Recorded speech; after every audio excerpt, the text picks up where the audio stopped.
Donc, nos trois invités. Alors, on a Arnaud, apothicaire. Voilà, mais je vais les laisser se présenter eux-mêmes parce que, alors, tu travailles pour une association plutôt dans le juridique, hein, c'est ce que tu dis ce matin. Mais vous allez pouvoir vous présenter un petit peu vous-même au départ. François Veillerette, qu'on a déjà vu ici et qu'on a le grand plaisir de retrouver, hein, dont on entend souvent parler en ce moment avec Génération Future, ce qui est bien. Hein. Et puis Dominique Massé, Dominique Massé, voilà, qui lui, on a été en contact avec lui parce que c'est lui qui fait partie de toute l'équipe qui organise au niveau national, hein, tous ces prélèvements de glyphosate, donc on va pouvoir lui poser toutes les questions. Alors vous avez vu, on a mis tous les résultats de glyphosate tout autour là, hein, qui sont quand même assez impressionnants. Alors, on a voulu cette conférence-débat, plutôt débat que conférence d'ailleurs. Je pense que c'est important. On a tous ici à peu près des connaissances, on est tous à peu près convaincus, mais bon, on a toujours des choses à apprendre. Et je pense que ce sera important de partir de vos questions. Alors si vous voulez, on va passer quelques minutes d'abord. J'ai donné le micro à chacun des intervenants ici pour se présenter un petit peu leur association, dire ce qu'ils font, et puis ce qu'ils pensent de la situation actuelle, comment ça évolue, voilà. Et puis après, on engagera le débat à partir de vos questions. On est d'accord comme ça? Alors Dominique, tu es le plus proche, alors, je te laisse la parole, puis après tu passeras. Au voisin. Voilà. Bien, bonjour toutes et toutes, je suis donc Dominique Massé. En Ariège, on a lancé ce mouvement de la campagne glyphosate pour faire des prélèvements d'urine. Excusez-moi, j'ai une voix un peu cassée.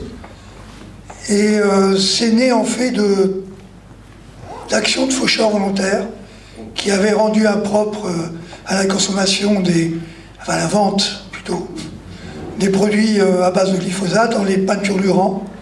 On a peinturluré des centaines et des centaines de bidons qui ont fait que ces actions ont mené des procès. Il y en a eu 6 en France, dont 2 en Ariège.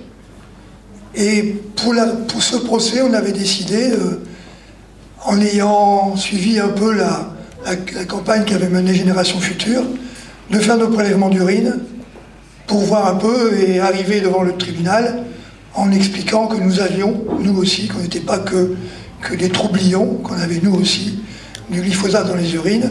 Et sur le conseil de nos avocats, on l'avait fait devant l'huissier. Voilà, ça c'était les prémices de la campagne. À la sortie je fais un peu l'historique et on parlera plus profondément après peut-être de la campagne elle-même.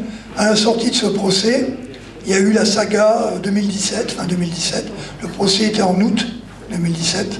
La saga des autorisations, des prolongations d'autorisation du glyphosate, 10 ans, 5 ans, 3 ans, 10 ans, 5 ans, 3 ans, jusqu'en fin d'année, où ça a été prolongé pour 5 ans. Et devant ce constat-là, on s'est dit, on ne peut pas vraiment compter sur une grande partie de nos... J'exclurai certains élus, mais une grande partie de nos élus. On ne peut pas trop compter sur les organismes qui devraient s'occuper de notre santé. Donc on va essayer de s'occuper et de s'intéresser au problème, nous, et de lancer cette campagne nationale qui maintenant a pris une ampleur, on en parlera plus tard. Je ne vais pas m'éterniser sur la présentation. Et cette campagne, vous voyez ici les résultats qu'on a autour. L'idée principale étant de démontrer que nous étions tous imprégnés de ce produit. Entre autres, mais je le développerai tout à l'heure et on verra avec les questions-réponses. Je passe le micro à mon voisin. Merci. Bonjour à toutes et à tous. Donc, je suis François Veillerette, je suis de l'Oise, donc je suis un Picard d'adoption. Donc je suis le directeur de l'association Génération Future. Donc nous on travaille sur les pesticides, la santé, l'environnement, etc. depuis plus de 20 ans. J'ai été aussi élu dans la région, élu régional, je m'occupais d'agriculture, d'alimentation et de santé. Et j'ai eu le plaisir, quand j'étais élu, d'ailleurs, de venir soutenir nos Vicènes presque dès sa création, je crois 2-3 mois après. Et c'était une belle bagarre qui continue. Et voilà, là où je suis maintenant, je suis ravi de continuer à venir vous soutenir. J'ai aussi fait un passage chez Greenpeace, où j'ai été président en France, où j'ai rencontré d'ailleurs mon voisin Arnaud Apothécaire, qui lui était monsieur OGM, on peut le dire quand même, hein, chez Greenpeace France. Et puis donc voilà, aujourd'hui, Génération Future travaille beaucoup sur les polluants chimiques. On a vu il n'y a pas longtemps, quelques jours, une publication de Santé publique France montrant, c'est la plus récente et meilleure publication sur la question, comment la population était exposée de manière complètement généralisée, ubiquitaire, et le terme exact, à toute une série de familles de polluants chimiques qui sont pour beaucoup soit des cancérogènes, soit des perturbateurs endocriniens, c'est-à-dire des produits qui à très faible dose peuvent perturber le système hormonal. Donc ça relance bien sûr très fortement cette question du lien entre notre environnement et notre santé, de la pollution de nos organismes. Ça fait écho bien sûr à la campagne glyphosate qui traite d'un aspect particulier de cette pollution de nos organismes par une substance précise. Puis donc ces jours derniers, on était aussi pas mal sur le front pour dire tout le mal qu'on pensait de la mesure d'éloignement des cultures et des traitements de pesticides de synthèse des maisons, entre 5 et 10 mètres avec une possibilité de dérogation à 3 et 5 mètres. Donc vous imaginez l'efficacité de la mesure. Effectivement, alors c'est la première fois qu'on a un éloignement quelconque, donc c'est une première, mais la mesure est symbolique, uniquement symbolique, et n'aura aucune efficacité. Donc on voit bien que, je terminerai là-dessus, parce qu'on a plus de 20 ans d'expérience et de recul sur ce sujet. Par rapport à il y a 20 ans, sur la prise de conscience, il y a eu beaucoup de progrès de fait. Il y a 20 ans, quand on parlait de la dangerosité des pesticides, ou 25 ans, on pouvait faire une réunion dans une cabine téléphonique. C'était largement assez grand. Aujourd'hui, ben, voilà, les sujets sont des sujets majeurs. La prise de conscience du public est largement là, ils vous ont témoigné. Même chez les politiques, maintenant, tout le monde en parle. Le problème actuel, c'est comment on va au-delà de la prise de conscience pour avoir assez de courage politique pour mettre en place des mesures qui permettent de réellement résoudre les problèmes, sortir d'une agriculture basée sur les polluants et les pesticides chimiques de synthèse. Vous voyez que j'arbore fièrement le coquelicot, et j'en profite pour saluer Fabrice Nicolino, qui a dû rester chez lui, ça a été dit, parce qu'avec des petits problèmes de santé. Voilà. Comment est-ce qu'on fait pour sortir de cette agriculture-là? Alors on souhaite sortir aussi de l'élevage industriel, mais sortir des pesticides de synthèse, et plus généralement avoir une activité économique qui respecte la santé et l'environnement. Bonjour à toutes et à tous. Bon, il y a eu deux présentations extrêmement brillantes. Alors je vais essayer de faire assez court. Certaines choses ont été déjà dites. Effectivement, moi je travaille sur les questions d'agriculture, pas spécifiquement les pesticides, donc j'ai pas l'ancienneté de Génération Future, mais je travaille sur les questions d'OGM. J'ai commencé à travailler là-dessus il y a plus de 20 ans avec Greenpeace et d'autres associations, et je pense qu'une des raisons des succès de cette campagne OGM, alors succès qu'il faut toujours relativiser, ça a été grâce aux connexions qui ont été faites entre les associations, les syndicats agricoles, les associations de consommateurs et différents types d'associations qui travaillent sur des sujets qui peuvent être différents, mais que cette campagne a permis de lier. Et d'ailleurs, on arrive un peu avec la même idée sur les questions des pesticides. Pour simplement, toujours en background, et expliquer un petit peu la naissance de Justice Pesticides. Justice Pesticides, l'association dont je suis délégué général, qui n'a pas l'ancienneté, qui n'a pas 20 ans d'ancienneté, puisqu'elle a 2 ans d'ancienneté, c'est très récent, mais l'idée de cette association est venue à la suite d'un événement qui avait été organisé par la Société Civile Internationale qui s'appelait le Tribunal Monsanto. Peut-être certains d'entre vous qui suivent ces questions de pesticides l'ont entendu. C'est effectivement un groupe d'ONG au niveau mondial qui ont réalisé, c'était pas sorcier, mais qui ont remarqué qu'il y a un tribunal pénal international qui permet de juger les criminels de guerre, mais il n'y a aucune instance institutionnelle, aucune cour juridique qui permettrait de juger ou de faire juger des multinationales qui sont coupables de crimes environnementaux globaux. Et donc l'idée de ce tribunal a été de faire un tribunal qui soit une copie de la Cour internationale de justice, mais qui, au lieu de juger des criminels de guerre, puisse juger une compagnie, et la compagnie qui a été choisie symboliquement, c'était Monsanto. Bon, j'ai peut-être pas besoin d'expliquer pourquoi, mais il est important de dire que c'était à titre de symbole, parce que d'autres compagnies telles que Bayer, bon, qui maintenant n'est pas si différente puisqu'elle l'a racheté, mais la plupart des compagnies multinationales de l'agrochimie ont les mêmes comportements. Alors, Monsanto a été sans doute plus visé, y compris à cause de cette campagne OGM qui avait précédé, mais on a fait venir donc 5 juges internationaux de grande réputation devant une trentaine de témoins victimes des activités de Monsanto à travers la planète, en demandant aux juges de répondre à 5 questions. Et en gros, ces questions, c'était: est-ce que les activités de Monsanto constituent une violation de droits humains fondamentaux, alors tels que le droit à l'alimentation, le droit à un environnement sain, le droit à la santé et le droit à l'information et à la liberté de recherche scientifique. Ces juges n'étaient pas des spécialistes des questions d'environnement, et c'était aussi l'intérêt de ce tribunal. Et après avoir lu un ensemble de documents préparés par des étudiants de droit qui leur présentaient en quelque sorte les textes internationaux qui régissent ces droits humains, et que la plupart des pays dont la France ont signé, qui sont donc justement la reconnaissance de ces droits, et bien devant les témoignages de ces 30 témoins du monde entier, les juges ont considéré effectivement que sur ces 4 droits humains spécifiques, les activités de Monsanto étaient en infraction avec ces droits humains. Et donc, si on suit le raisonnement de ces juges, s'il n'y a pas de cours qui permettent de juger Monsanto, les États qui ont signé ces conventions internationales régissant ces droits humains devraient poursuivre cette compagnie, puisque c'est eux qui sont responsables in fine du respect de ces droits humains. Et toute cette dynamique, toute cette réflexion autour du droit nous a, et aussi l'émotion, je dois dire, constituée par la présence de ces 30 témoins, de ces personnes malades à cause des pesticides, entre autres, et qui, pour certains, nous ont confié que c'est la première fois qu'ils trouvaient une oreille qui puisse les écouter, non seulement une oreille d'un ami, on pourrait dire, mais les oreilles d'un juge. C'est la première fois que ces personnes pouvaient porter un témoignage devant un juge, même s'il s'agissait d'un tribunal fictif. Et ça nous a effectivement tous beaucoup émus. Et ce que nous avons remarqué, c'est que ces victimes sont souvent extrêmement isolées, ne savent pas ce qu'il se passe ailleurs. Et cela nous a donné l'idée de créer une petite association pour collecter l'ensemble des procédures judiciaires qui concernent les pesticides dans le monde.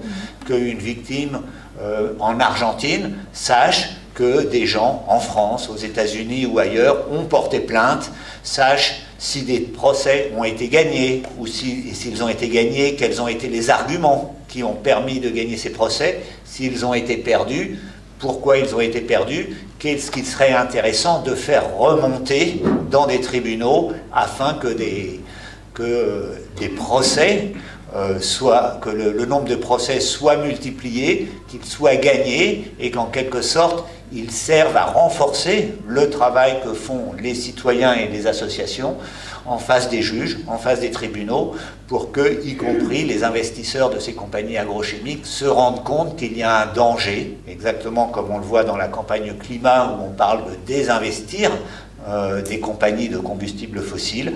Nous appelons aussi les actionnaires à désinvestir des compagnies agrochimiques, et nous pensons effectivement que les tribunaux et la publicité qui peut être faite autour de ces procès puissent servir à généraliser l'interdiction de la fabrication et de l'utilisation de ces pesticides.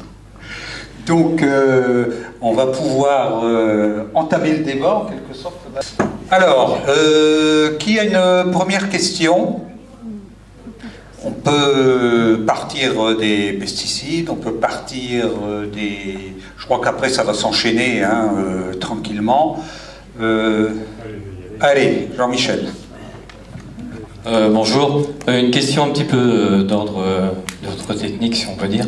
On entend donc beaucoup parler des distances de 3, 5, 10 mètres, etc. Donc, pour les épandages des pesticides. J'aimerais savoir si l'un d'entre vous a une idée précise de quel mode d'administration dans l'organisme est le plus important pour les pesticides. Est-ce que c'est la voie respiratoire? Est-ce que c'est la voie digestive? Est-ce que c'est par la peau? Par exemple, pour les perturbateurs endocriniens, je sais que c'est quand même ce qu'on avale et non pas ce qu'on respire. Donc est-ce qu'il n'est pas important, à chaque fois qu'on parle des épandages et des distances, est-ce que c'est pas important de répéter à chaque fois, inlassablement, il y a certes la distance, mais il faut aussi interdire tous les pesticides de synthèse et le plus rapidement possible. Quel est le pourcentage pour les pesticides de ce qui est administré de ce qu'on avale, de ce qu'on respire et de ce qui peut être transmis par la peau? Alors,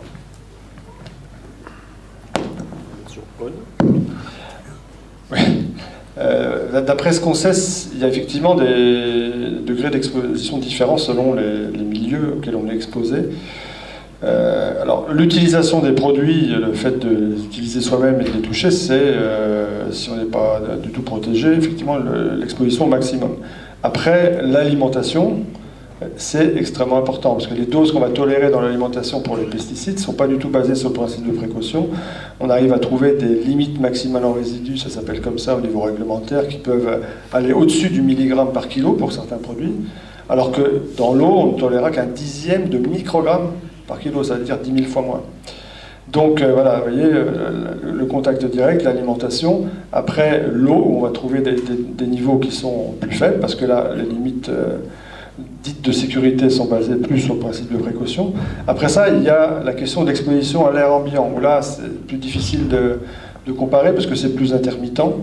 Il y a des situations qui sont très différentes selon ce que vivent les gens. Nous, on connaît pas mal de personnes, on a une campagne sur les riverains depuis une dizaine d'années, qui sont au ras des vignes, par exemple. Là, une grosse partie de l'année, il n'y a aucune exposition, mais pendant plusieurs semaines, les gens sont obligés de se barricader chez eux en fermant les fenêtres, sinon, et là, ils respirent des doses importantes, certains jours donnés. Donc là, voilà, c'est une exposition qui est complètement différente, c'est à certaines périodes, parfois certaines semaines particulières. Mais ça peut être, pour ces personnes qui sont dans les pire cas, des doses qui sont importantes. On avait analysé des cheveux de personnes qui travaillaient dans les vignes, de personnes qui habitaient à côté des vignes, et les comparer avec des citadins. On voyait que les travailleurs des vignes, même s'ils n'employaient pas les produits, étaient contaminés fortement, parce qu'il y avait des pics de produits pesticides dans les analyses de cheveux. Mais les riverains qui habitaient autour avaient aussi des pics un peu moins importants, mais également significatifs, bien plus supérieurs à ce que les citadins avaient dans leur organisme. Donc, c'est important, on ne peut pas du tout sous-estimer cette exposition des riverains, et 5 et 10 mètres, ça ne suffit pas du tout à protéger les gens. D'ailleurs, le ministère de l'Agriculture lui-même, en 2016, dans un document remis au préfet, conseillait 50 mètres pour les cultures hautes, c'est-à-dire les arbres fruitiers, et au moins 20 mètres pour les vignes. Aujourd'hui, les mêmes ministères nous disent 10 mètres et 5 mètres. Donc on voit très bien qu'il y a un problème de cohérence. Quand on va voir dans les documents de l'INRA, il y a des distances de dérive qui vont largement au-delà des 100 mètres. Donc voilà, tout ça, c'est pas très sérieux. Les politiques nous disent qu'ils ont basé ça sur l'avis de l'ANSES, mais l'avis de l'ANSES, et de l'aveu de l'ANSES lui-même, il est basé sur des données des années 80. Donc ça fait quand même des données qui ont plus de 30 ans d'âge, 30-40 ans d'âge. Les nouvelles données d'exposition actualisées avec les nouvelles méthodes seront disponibles en 2021, je crois. On n'a pas l'intention d'attendre 2 années de plus. Non, non, il faut...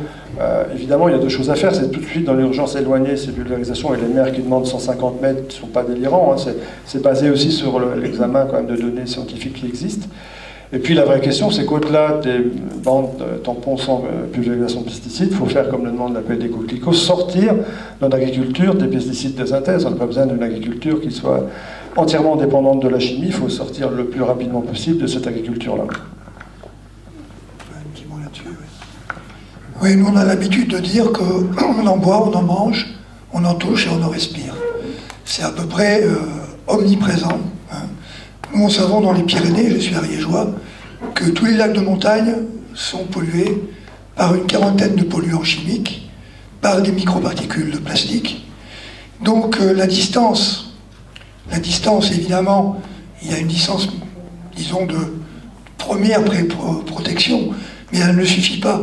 On sait, à travers les analyses d'eau de pluie, qui a eu lieu il y a quelques années, qu'il pleut du glyphosate, par exemple. Donc, la pollution atmosphérique, elle est claire. Ce qui peut expliquer que le grand étonnement qu'on a, dans les analyses qu'on a faites, le premier cercle de ceux qui sont analysés, généralement dans les différents départements, sont des gens sensibilisés, des militants et des écolos, qui mangent bio, qui se nourrissent sainement, D'où leur étonnement, d'où leur stupéfaction, quand ils apprennent qu'ils ont des taux de cet ordre-là, qu'on voit sur les murs. Donc, la nourriture est évidemment un vecteur. L'eau, elle est réglementée, mais il y a pas mal de dérogations quand même, hein, faut le savoir. La pollution atmosphérique nous semble être, pour nous en tout cas aujourd'hui, des études sont en train de se faire, enfin des études statistiques sur les résultats, nous semble être quand même un facteur important avec une saisonnalité, comme tu disais. Effectivement, en période de traitement, en période d'usage de ces produits qui maintenant normalement sont réservés aux agriculteurs, mais qui pouvaient être le fait de voisins, il n'y a pas très longtemps, puisque encore l'année dernière, c'était autorisé pour les privés, ça ne l'est plus, mais il y a encore des stocks à écouler dans les garages.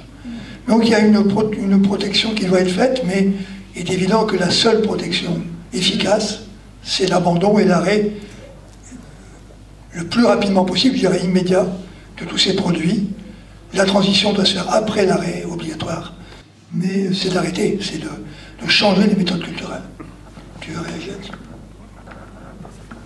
Oui, c'était pour rajouter deux éléments, compléter ce que tu disais sur la question atmosphérique et puis sur les questions de distance d'épandage.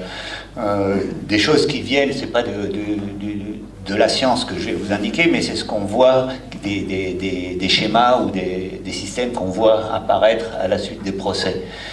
D'une part, si on prend l'exemple de l'Argentine, l'Argentine qui cultive en masse des OGM, comme vous le savez, enfin je ne veux pas revenir par les OGM, hein, rassurez-vous, j'ai fait ça pendant 20 ans, mais ce sont du soja qui est tolérant au glyphosate. Donc je viens parler du glyphosate, et du coup, comme ce sont des très grandes surfaces, on épand par avion.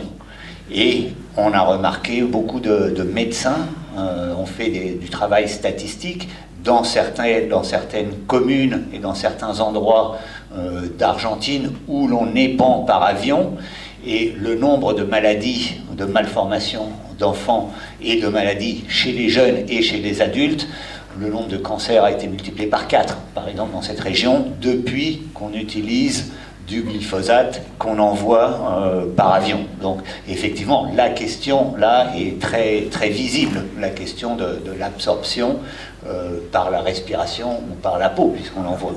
Et ça a donné lieu justement aussi à des procès. Un procès vient d'être gagné contre une compagnie de, j'allais dire pas les pilotes d'avion, mais ceux qui possèdent les avions et qui font les épandages, où maintenant on leur interdit d'épandre à moins de 3500 mètres des maisons, des habitations, des lieux habités. Alors évidemment, c'est par avion, ça ne sera pas la même chose, et ça c'était le deuxième point. Et c'est aussi pour dire qu'il faut complètement sortir des pesticides, parce qu'on va pouvoir couper les cheveux en 4.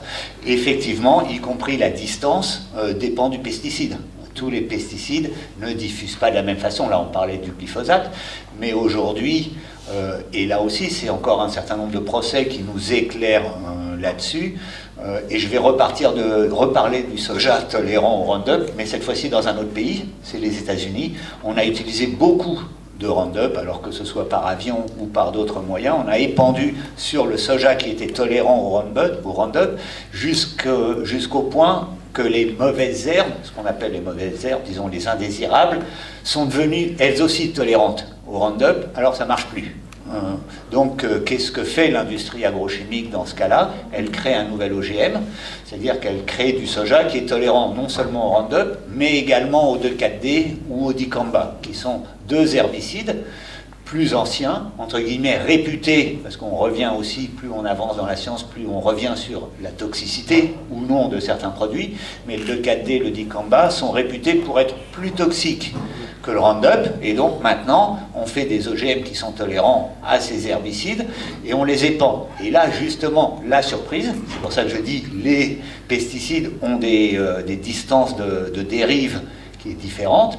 Le 2,4-D est connu pour se revolatiliser très facilement. On le répand, il va dans le sol, il se revolatilise, et donc maintenant nous avons des procès aux États-Unis d'agriculteurs qui ont vu leur récolte détruite par le dicamba qui a été utilisé on ne sait pas où. Et en fait, on voit très bien que ce sont des symptômes du dicamba, la parcelle d'à côté ou encore plus loin. Alors évidemment, ça rend les procès difficiles parce qu'on ne sait pas qui on doit attaquer, puisqu'on ne sait pas d'où il vient, que tout le monde en prend, mais on s'est rendu compte que la dérive était encore bien supérieure. D'autres personnes portent plainte aussi, c'est les procès qu'on essaye d'appuyer, contre la compagnie parce qu'elles considèrent que ces nouveaux OGM, et surtout ceux d'Icamba qui a une dérive considérable, ils les forcent à acheter eux aussi des plantes tolérantes au dicamba s'ils ne veulent pas que leur culture soit détruite. Donc il s'agit d'une sorte de vente forcée d'herbicides et de la plante OGM qui va avec. Mais c'était pour indiquer que effectivement les distances peuvent être très variables et que si on veut éviter la contamination, eh ben, il faut arrêter l'utilisation de ce produit parce que pour différentes raisons, pour différentes conditions atmosphériques, ces produits vont se répandre bien au-delà de leur utilisation pour lesquelles ils étaient destinés. Merci beaucoup pour toutes ces explications. C'est bien d'avoir 3 interlocuteurs comme ça. Hein, ça ils se complètent.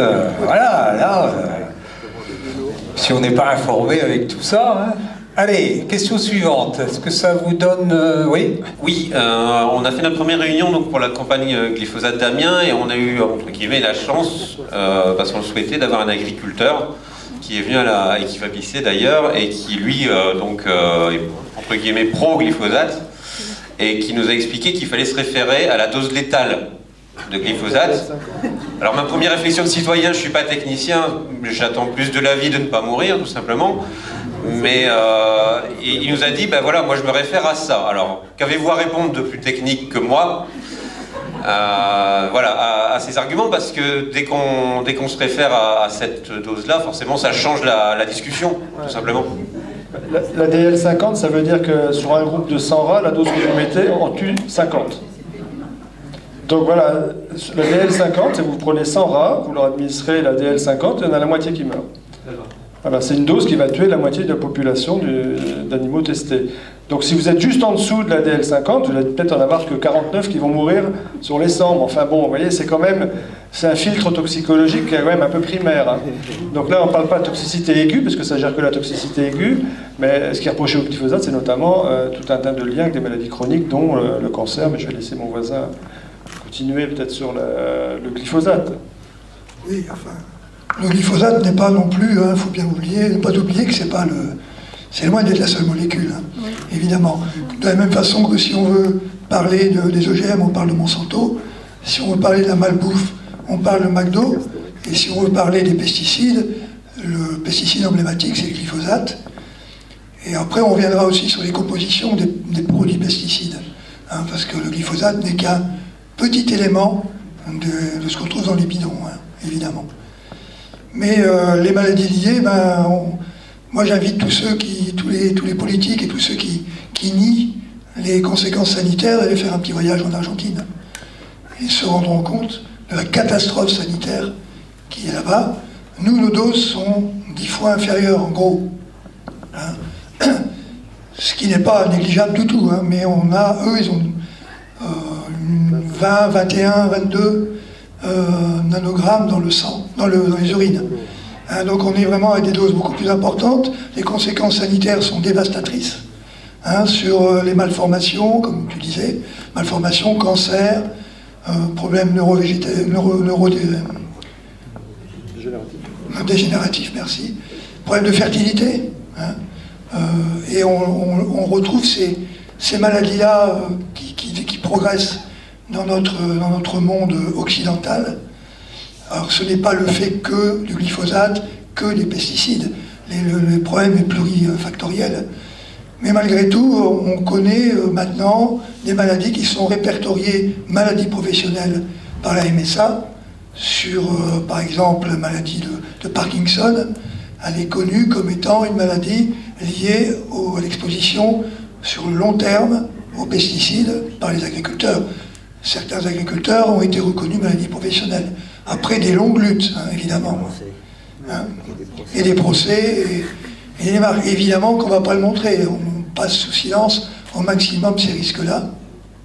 Moi, pour la fertilité, par exemple, moi j'aime bien raconter que ma mère, qui maintenant a 88 ans, son gros problème quand elle était jeune, c'était comment faire pour ne pas avoir d'enfants.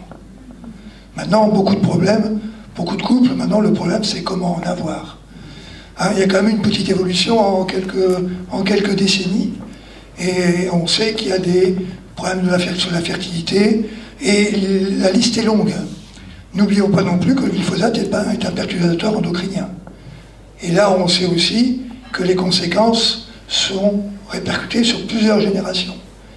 Donc voilà, on pourra épiloguer là-dessus, mais de toute façon, dans l'agriculture moderne, j'aime pas tellement ce terme, enfin l'agriculture moderne, la quantité de produits en cide, qui se termine par cide, et ça veut dire qui tue, hein, est énorme.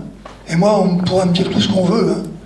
Moi, d'avoir dans mon corps des produits qui se terminent par cide, pesticides, herbicides, fongicides, etc., ça ne peut pas me rassurer. Hein.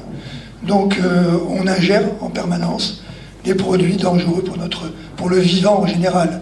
Parce que là, on parle de l'humain. Hein. Mais biodiversité, les animaux, les végétaux, tout le monde est touché, et fortement touché. Alors, est-ce que tu pourrais, puisqu'on a fait la révélation de nos résultats ce matin, les 45 volontaires, qu'est-ce que tu as pensé de ces résultats? Et est-ce que ils sont un peu partout les mêmes en France, ou est-ce qu'on peut voir des différences déjà entre les régions, ou est-ce que nous on a observé que chez les hommes, enfin dans notre groupe en tout cas, je ne sais pas si c'est significatif au niveau national, les hommes étaient quand même nettement plus atteints que les femmes. On avait nettement plus un taux nettement plus élevé les hommes que les femmes. Est-ce que c'est quelque chose qu'on retrouve, et les enfants aussi? Oui, les enfants aussi. Non, je ne parle pas du plus fort taux, c'est vrai que le plus fort taux chez nous c'est un enfant en plus, mais on a remarqué aussi quand même que dans des couples qui ont le même mode de vie, qui s'alimentent de la même façon, qui vivent ensemble régulièrement, ça nous étonne de voir, bah oui c'est normal qu'ils vivent ensemble, ça nous étonne de voir qu'effectivement le monsieur il peut avoir 2,50 ou 2,60 et puis sa femme elle a 0,8. Alors là, il y a une interrogation quand même. Ça vient d'où tout ça? Est-ce qu'on a une réflexion là-dessus? Alors des réflexions, il y en a, de nombreuses réflexions là-dessus, bien sûr. Nous, en Ariège, on a monté un groupe scientifique qui est destiné à travailler sur les résultats. Vous savez, pour ceux qui ont fait leur prélèvement, qu'on vous demande de remplir une fiche qu'on appelle mode de vie, puisqu'on n'a pas le droit de faire des questionnaires santé, hein, c'est réservé aux médecins. Donc on a dérivé sur mode de vie, ce que vous mangez, ce que vous buvez, où vous vivez, où vous travaillez, quelles sont vos habitudes de vie de tous les jours. Et on a un groupe donc, de scientifiques pluridisciplinaires qui travaillent aujourd'hui déjà à intégrer toutes ces données dans un ordinateur pour en avoir une vision statistique, une vision quantitative, et qui va travailler aussi au qualitatif, c'est-à-dire des entretiens et des sociologues qui vont travailler là-dessus, et des analyses complémentaires pour essayer justement de voir les variations, parce que vos taux là correspondent à tout ce qu'on retrouve partout, hein. C'est-à-dire des taux extrêmement variés, hein, pour des gens qui parfois sont géographiquement assez proches, au même moment, le prélèvement se fait le même jour, et effectivement, pour répondre aussi à ça, on peut déjà dire que statistiquement, les hommes en urinent plus. Alors, est-ce qu'ils... C'est compliqué, ils en rejettent plus. Hein? Donc, est-ce qu'ils en ingèrent plus? Est-ce qu'ils ont une autre manière Ils en gardent moins, peut-être. Peut-être qu'ils en gardent moins, peut-être... Voilà. Tout ça est assez compliqué. On sait, par des études qui ont été faites sur des mammifères, parce que rien n'a été fait sur l'homme, sur des mammifères que... Alors les chiffres sont très discutés. Hein. Une trentaine de pourcents de ce qu'on peut ingérer est rejeté par les urines. La grande partie du reste par les selles. Donc vous savez que vous avez déjà, si on faisait une analyse de sel, vous risquez de trouver des taux doubles de cela. Donc on peut dire qu'on a ce cumul déjà, hein, entre ce qu'on a dans les urines, ce qu'on rejette par les urines et ce qu'on rejette par les selles. Et quant à ce qui reste dans le corps, on n'en sait rien. Voilà. Hein, donc l'objet de toutes ces campagnes, hein, les coquelicots, les cobayes, la campagne glyphosate, toutes ces actions-là, l'objectif c'est aussi donner un grand coup de pied dans la fourmilière et d'espérer que des études vont enfin commencer à travailler sur les portées que ça a, ce qui reste dans notre corps, les conséquences dans notre corps. On a des pistes sur les problèmes sanitaires, on en a parlé juste avant, les problèmes médicaux, mais ces liens-là sont très complexes. Et évidemment, comme on a mis ces problèmes-là sous le paillasson depuis des années et des décennies, on manque d'études et on manque de recul là-dessus. Peut-être toi tu peux, avec ce recul. Oui, c'est très intéressant. Alors, c'est difficile de comparer les taux les uns aux autres, etc., parce qu'on en parlait avant le débat. Ça dépend de la distance du dernier repas au moment du prélèvement des urines, ça dépend de ce que vous avez bu comme eau, etc. Il faudrait rapporter ça au taux de créatinine dans les urines. Donc, je crois que vous allez le faire d'ailleurs pour un certain nombre de prélèvements pour pouvoir faire des comparaisons. Le premier but de la campagne, tu l'as bien dit, c'est d'abord de mettre un coup de pied dans la fourmilière, montrer un truc complètement anormal, c'est que c'est absolument anormal que l'ensemble de la population, ou quasiment l'ensemble, soit exposé. Donc ça, c'est l'information. Après, effectivement, on peut aller plus loin. Ce que vous êtes en train de faire est très intéressant. Et nous, on a travaillé chez Génération Future à regarder les modes d'exposition alimentaire. Donc on a regardé un peu toutes les études de la répression des fraudes en France, de l'EFSA, au niveau européen, et on s'est aperçu qu'on trouvait quand même pas mal d'aliments qui contenaient les résidus de glyphosate, notamment dans les céréales et dans des légumineuses. Alors on a trouvé des taux en allant acheter nous-mêmes dans les supermarchés, hein, des lentilles à 2 mg par kilo. Donc c'est quand même pas mal. Hein. Et puis, dans les céréales, on le trouve aussi, dans certains pains. Et puis pas mal dans les céréales du petit déjeuner, où il y a des mélanges de céréales. Souvent, c'est des boîtes anglo-saxonnes avec des céréales qui viennent du Canada, donc traitées plein pot au glyphosate. Voilà. Donc après, dans les pistes, pourquoi les hommes sont plus exposés? Il y a eu des tests aussi sur les bières qui contiennent du glyphosate. Alors, je ne suis pas en train de dire qu'à Novicène, vous avez forcé sur la bière. C'est pas ce que je dis, mais ça fait partie des explications. Hein. C'est un mode d'exposition. Et puis les enfants, les céréales du petit déjeuner, c'est aussi une piste. On en avait analysé, on s'est fait engueuler par tous les fabricants de céréales du petit déjeuner pour les gamins, mais n'empêche que voilà, ils n'ont qu'à changer leur filière d'approvisionnement pour essayer d'avoir des céréales qui ne contiennent pas de résidus de glyphosate. D'ailleurs, les Italiens avaient eu des problèmes avec les pâtes. Il y a eu un scandale en Italie. Je ne fais pas un dessin sur l'importance de la gastronomie italienne des pâtes, parce qu'il y avait des taux de glyphosate assez importants dans certaines marques. On s'est aperçu que les pâtes italiennes étaient faites avec des céréales, du blé canadien. Donc ça en mettait un coup aussi à la mythologie des pâtes italiennes. Donc du coup, il y a toute une révolution là-bas pour essayer de changer les modes d'approvisionnement. Mais en tout cas, les voies d'approvisionnement, d'exposition, elles existent dans notre alimentation de tous les jours, elles existent encore aujourd'hui. Oui, j'ai rajouté simplement un petit point, mais et pourtant je suis scientifique de formation, j'ai beaucoup apprécié et je suis tout à fait partisan, effectivement. On a travaillé ensemble aussi bien avec les coquelicots qu'avec les pisseurs involontaires de glyphosate. C'est pas le chiffre en lui-même qui a une importance, effectivement. Là, je vois des chiffres entre 2,58 et 2,94. À mon avis, on ne peut rien déduire de ce genre. On ne peut pas dire que la personne est plus ou moins contaminée.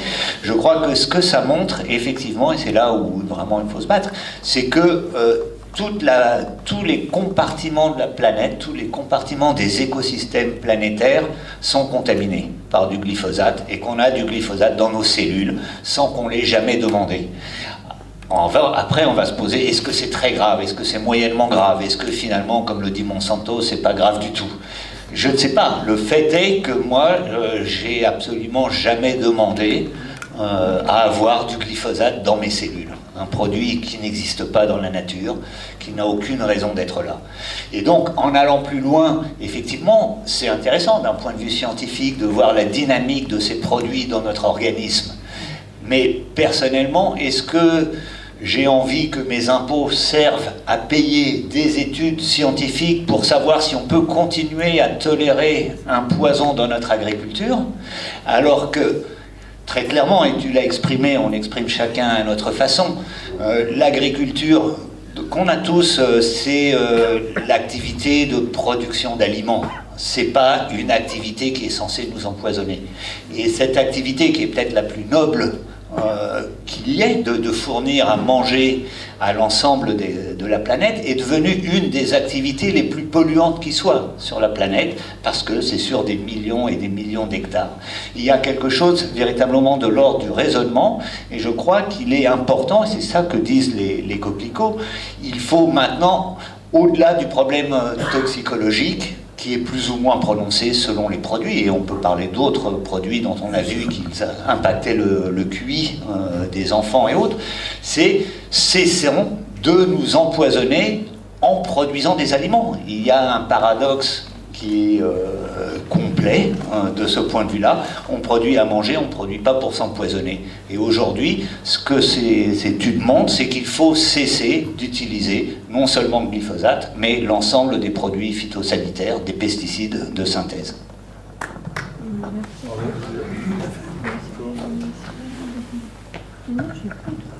Merci. Je vais me faire l'avocat du diable. Tant pis. Il y a une étude, il y a quelques tests qui ont été faits chez les agriculteurs pour le glyphosate dans les urines. C'est en Mayenne, je crois. Ils étaient une petite quinzaine.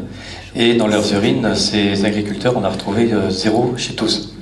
Alors, comment expliquer qu'il puisse y avoir une telle différence entre le taux de glyphosate dans les urines de ces agriculteurs, avec un test qui a été fait, je crois, à l'hôpital de Laval, et les tests qui sont faits par les pisseurs involontaires, les études sont faites, je crois, en Allemagne. Est-ce que c'est un problème simplement de métabolites que nous on recherche ici? Est-ce que dans les urines ils ont recherché que le glyphosate, pas de métabolites? Qu'est-ce qu'on pourra répondre? Parce que c'est une question qui va nous être posée bientôt à tous. Ouais, qu'est-ce qu'on peut répondre? C'est très simple. En fait, la méthode employée par les pisseurs qu'on avait employé nous aussi, avec le même labo, BioCheck en Allemagne, c'est un test enzymatique appelé test ELISA, commercialisé par une entreprise américaine, c'est Abraxis ou je ne sais pas qui a une limite de détection de 0,07, je crois, c'est microgrammes par litre. 0,075, voilà. Sur la méthode employée par les agriculteurs de la FNSEA du Morbihan, c'est une chromatographie, donc c'est sérieux, hein, non, en principe, c'est même plus précis, sauf qu'ils ont un seuil de détection, eux, à 0,4, ça fait à peu près 8 fois plus élevé que le seuil de l'autre test, et c'est la limite de détection, c'est-à-dire qu'il doit y avoir une limite de quantification, qui n'apparaît pas d'ailleurs sur les résultats, qui doit être encore supérieure. Là, mystère et boule de gomme, ça paraît d'ailleurs pas très sérieux de voir une limite de détection. En gros, la limite de détection, ça vous dit le produit est là. Et au-dessus, il y a une limite analytique supérieure qui s'appelle la limite de quantification, c'est le niveau à partir duquel on peut le doser. Donc normalement, il doit y avoir une limite de quantification encore plus élevée. Donc le test, si ça se trouve au pif, il est à peu près 10 fois moins sensible. Donc je ne vous fais pas un dessin, vous avez compris, si vous prenez un test beaucoup moins sensible, vous avez une chance de passer complètement sous le radar. Après, est-ce qu'ils ont fait le truc honnêtement?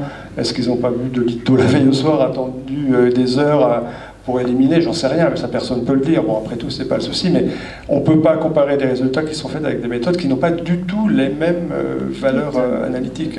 Elles sont grandement différentes.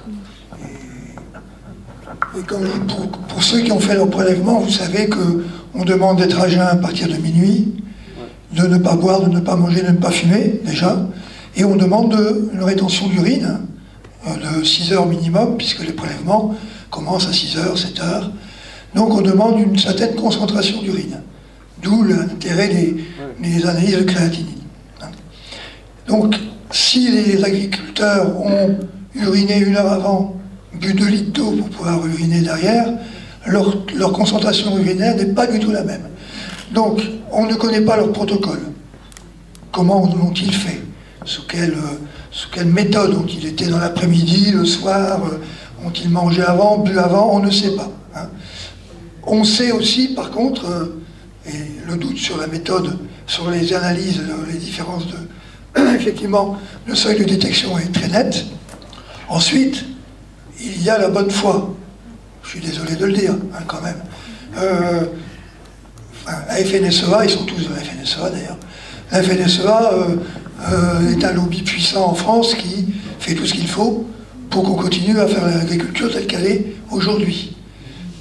Nous, le citoyen, je ne pense pas qu'aucun d'entre nous n'ait un intérêt direct à ce qu'il ait un intérêt direct personnel et financier à faire qu'on arrête le glyphosate. Hein. Voilà, il ne faut pas l'oublier non plus, ça quand même. Hein, donc,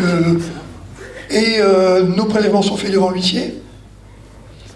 Donc c'est quand même un moyen de garantir que le prélèvement, ceux qui l'ont fait le savent, pour ceux qui ne l'ont pas encore fait, on se présente en sous-vêtements, pieds nus, en sous-vêtements, devant les huissiers, qui ont contrôlé les WC. Les fioles qui sont données sont décachetées par les huissiers et l'expédition au laboratoire est faite par l'huissier. L'huissier ne quitte plus les fioles à partir du moment où le prélèvement est fait.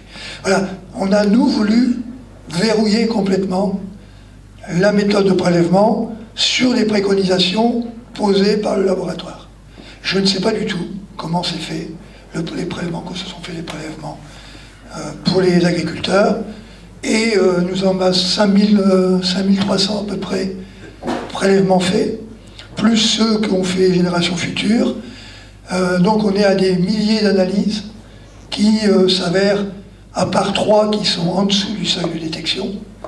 On ne peut pas dire qu'ils n'en aient pas, mais voilà, on ne sait pas, sauf 3, autrement tout le monde en a. Donc voilà, moi je pense que la démonstration est faite, et le contre-feu, il y en a déjà eu d'autres, le contre-feu qui va se développer est plutôt rassurant sur la portée des actions des coquelicots, je répète, de tous les groupes qui travaillent à lutter, et des maires qui travaillent à lutter contre l'usage des pesticides. Ça prouve qu'on a tapé juste et qu'on commence à les inquiéter. Donc plus il y aura de contre-feu, plus il y aura de campagnes opposées, plus on pourra dire qu'on commence à gagner. Donc pour moi, c'est plutôt positif. Tout à fait. Je vais juste rajouter un autre truc, c'est qu'avec cette technique-là, chromatographie en phase liquide, etc., mais avec un seuil de détection inférieur et de quantification inférieure à 0,1 microgrammes par litre, en Allemagne, une étude qui est parue il n'y a pas longtemps, montrait 75% des hommes contaminés. Donc il y avait un grand nombre, quoi. Donc on voit très bien que la différence est là. Donc c'est pas sur un échantillon de 15 agriculteurs de la FNSEA, même s'ils sont mis en slip, je sais pas, que ça va vraiment nous convaincre scientifiquement de la solidité du truc.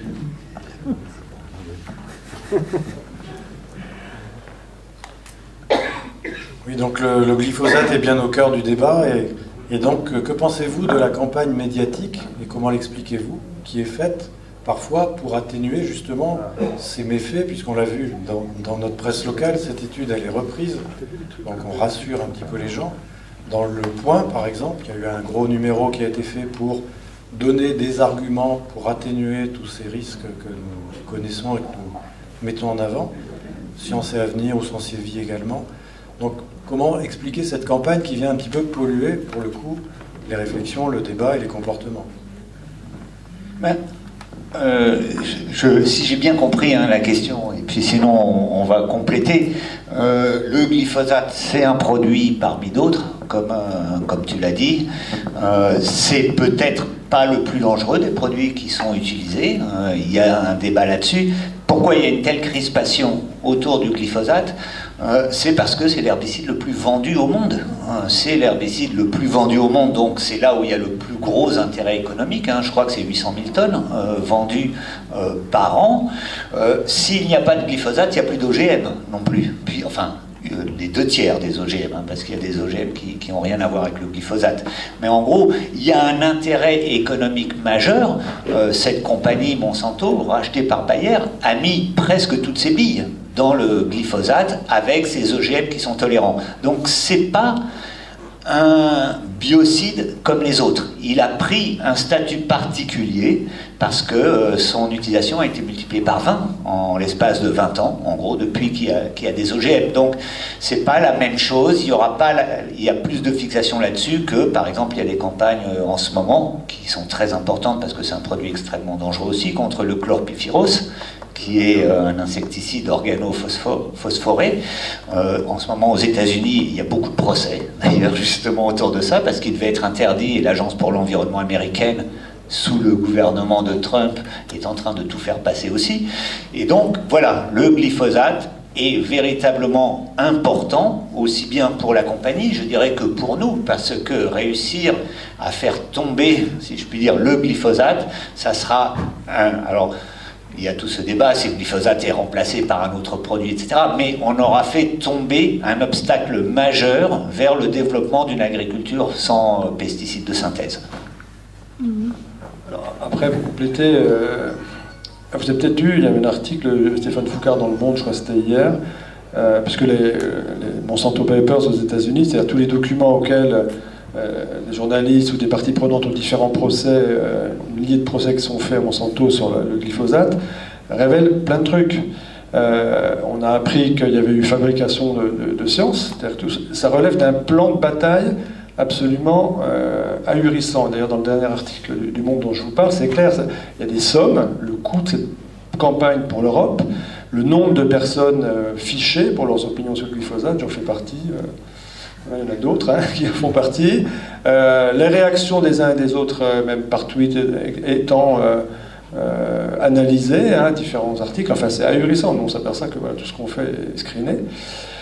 Et derrière, il y a aussi une campagne d'influence qui est professionnelle, de haut niveau, avec des dizaines d'employés, avec des agences à qui on sous-traite le travail, pour essayer d'influencer la presse, trouver des relais dans la presse ou dans des acteurs, y compris dans le monde agricole, etc., pour porter la parole de Monsanto et désinformer. En fait, c'est une campagne de désinformation en vraie grandeur, dont on commence à voir un peu les tenants et les aboutissants, la machinerie, ce qui était caché. Alors, quand on dénonce ce genre de choses, d'habitude on dit ouais, les écolos, ils affabulent, c'est voilà, un peu une espèce de théorie du complot. Non, non, là, pour ce dossier, comme il est énorme et qu'aux États-Unis ces procès permettent d'avoir accès à des documents qui d'habitude sont cachés, c'est des mails internes de chez Monsanto, ça permet de voir effectivement toute la machinerie qui a eu lieu, qui était à l'œuvre. On a vu voilà, des journalistes étiquetés, bon, faciles à convaincre ou déjà convaincus, des politiques pareils, par contre des gens en face étant étiquetés comme farouchement imperméables à l'argumentaire de Monsanto. Moi j'étais particulièrement fier d'avoir une très mauvaise note de la part de Monsanto. Voilà. Mais voilà, donc on voit très bien que tout ça est mis en coupe réglée. On a d'ailleurs porté plainte à plusieurs pour justement fichage illégal, notamment sur nos opinions. Donc c'est pas, voilà, tout ça, c'est pas quelque chose de spontané, voilà, c'est quelque chose d'extrêmement professionnel, une campagne d'influence en vraie grandeur pour gagner ce qu'ils ont gagné finalement, le maintien du glyphosate sur le marché européen, même si c'est 5 ans, dans 5 ans on rebat les cartes et ça peut repartir pour 15 ans dans 5 ans. A noter d'ailleurs que c'est l'Allemagne qui a réussi à faire réhomologuer le glyphosate il y a quelques années, que l'Allemagne vient d'annoncer qu'elle allait sortir en 2023, enfin ça une sorte... Voilà, elle n'a plus le ministre de l'Agriculture qui avait voté contre son propre gouvernement. Enfin, bon. Il est chez Bayer.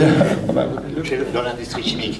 Oui, le ministre de l'Agriculture allemand qui a voté contre les instructions de son gouvernement pour la réautorisation du glyphosate, et donc ça s'est passé à un seul ministre au niveau du Conseil, est parti dans l'industrie chimique depuis. Donc on commence à voir, et donc c'est peut-être pour ça que maintenant l'Allemagne va interdire le glyphosate puisque le ministre n'est plus là.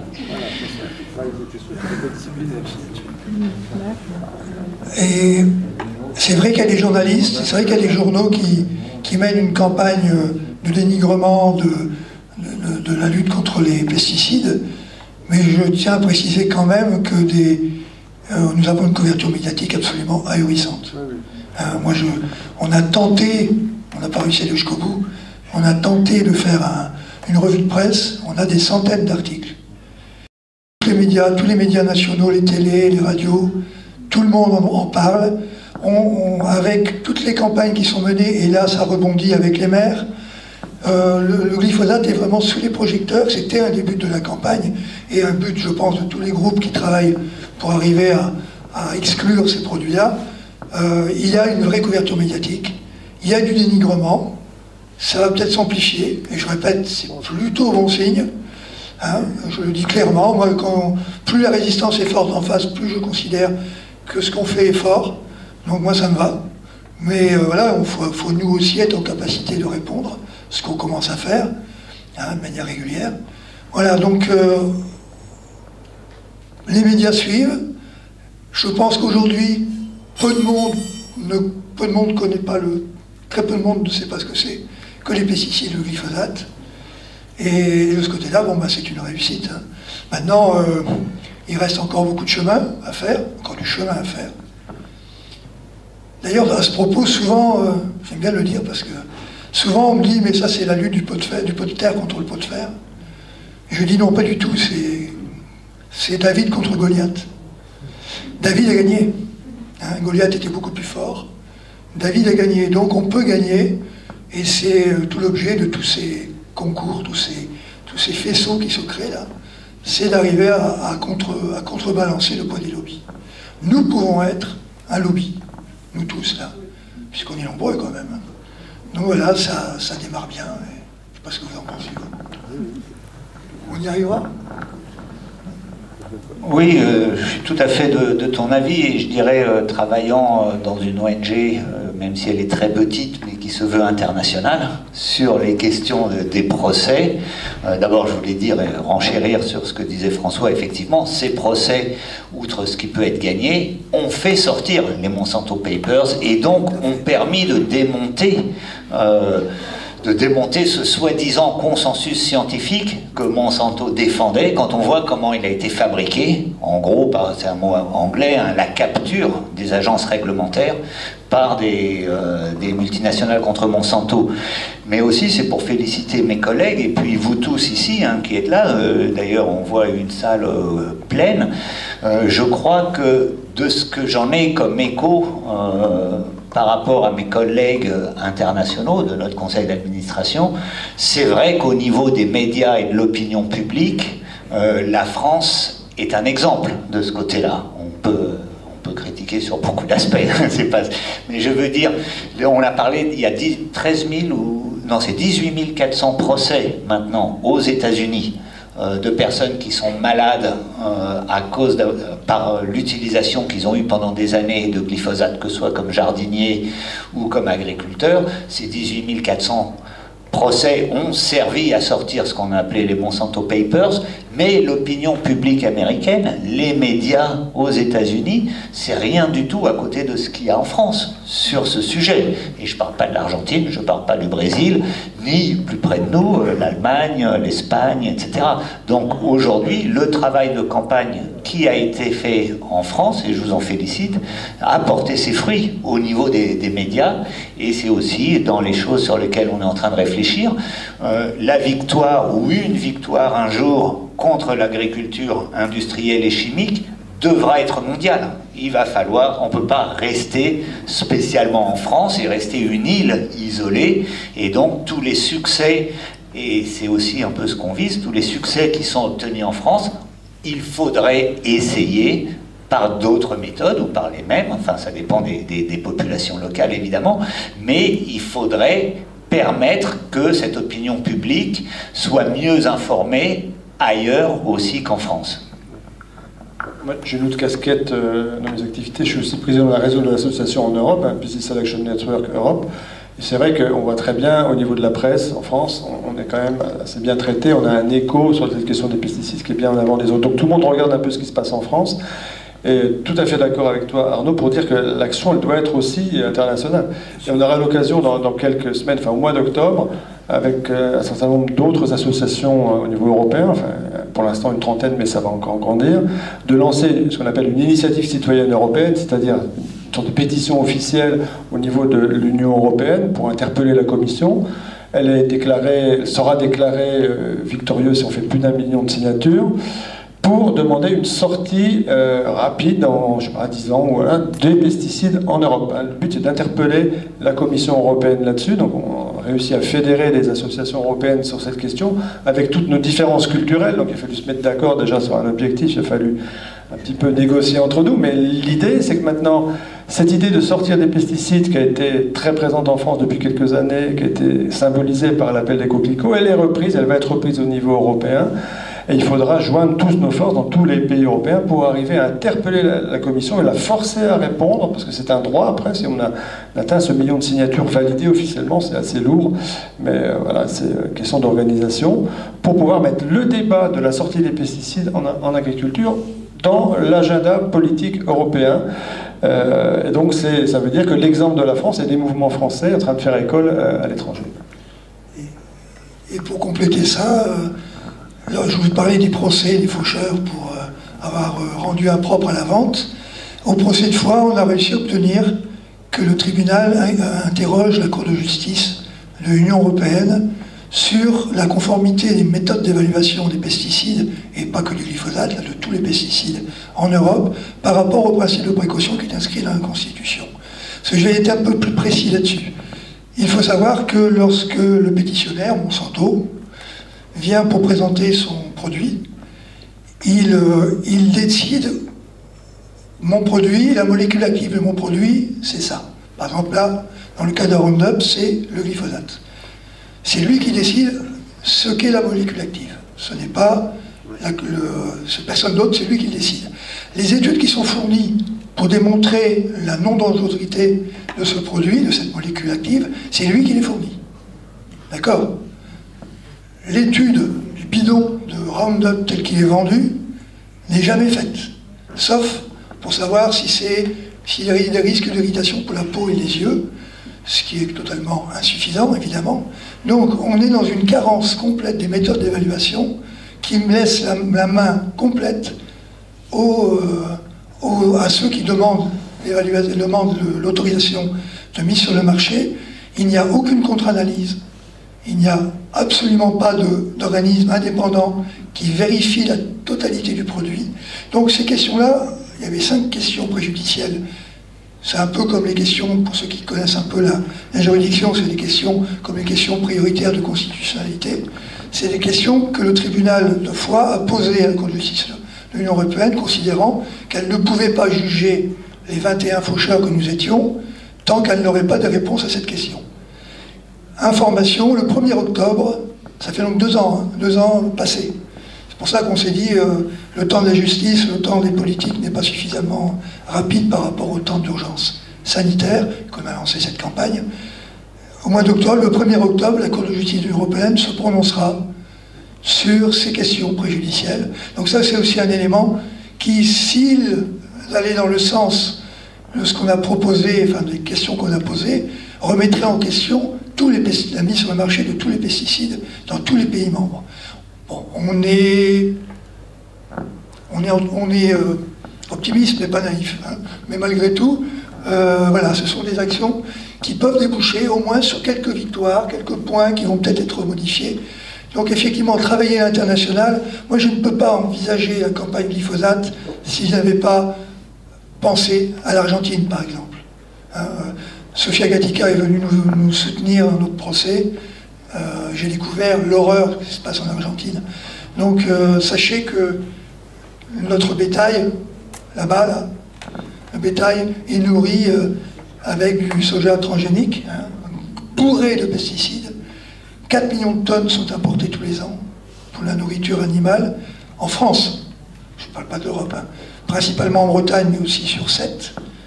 Et voilà, c'est vrai que ces pays-là sont des pays où c'est une vraie catastrophe économique, sociale, sanitaire. C'est vraiment une horreur ce qui se passe là-bas. Et si nous, on n'a pas ça en tête derrière, il manque un grand volet dans notre action. Et on peut, par notre victoire éventuelle ou par les avancées qu'on aura, ça peut avoir des influences dans les pays qui sont victimes de ces produits, massivement. Juste rajouter un élément pour aller dans le sens de ce que tu disais. Moi, j'aime bien m'intéresser au processus d'évaluation et d'homologation de ces produits parce que c'est un peu le cœur de la machine, c'est ce qui permet de mettre des produits sur le marché. Si les évaluations étaient faites correctement, la majorité des produits qui sont sur le marché ne seraient pas autorisés. Et on va publier, j'ai un petit scoop, hein, dans quelques jours, un dossier. On a analysé 5 dossiers d'autorisation de mise en marché, d'autorisation de 5 matières actives au niveau européen qui viennent de passer à travers le processus de réhomologation. Et on a cherché quelles étaient les études présentes dans le dossier. Il y a une obligation maintenant pour les pétitionnaires, c'est-à-dire les industriels qui veulent faire homologuer leur matière active, la faire réhomologuer, de fournir toutes les études scientifiques universitaires publiées les 10 années précédentes. C'est une obligation nouvelle qui date de 2009, du nouveau règlement.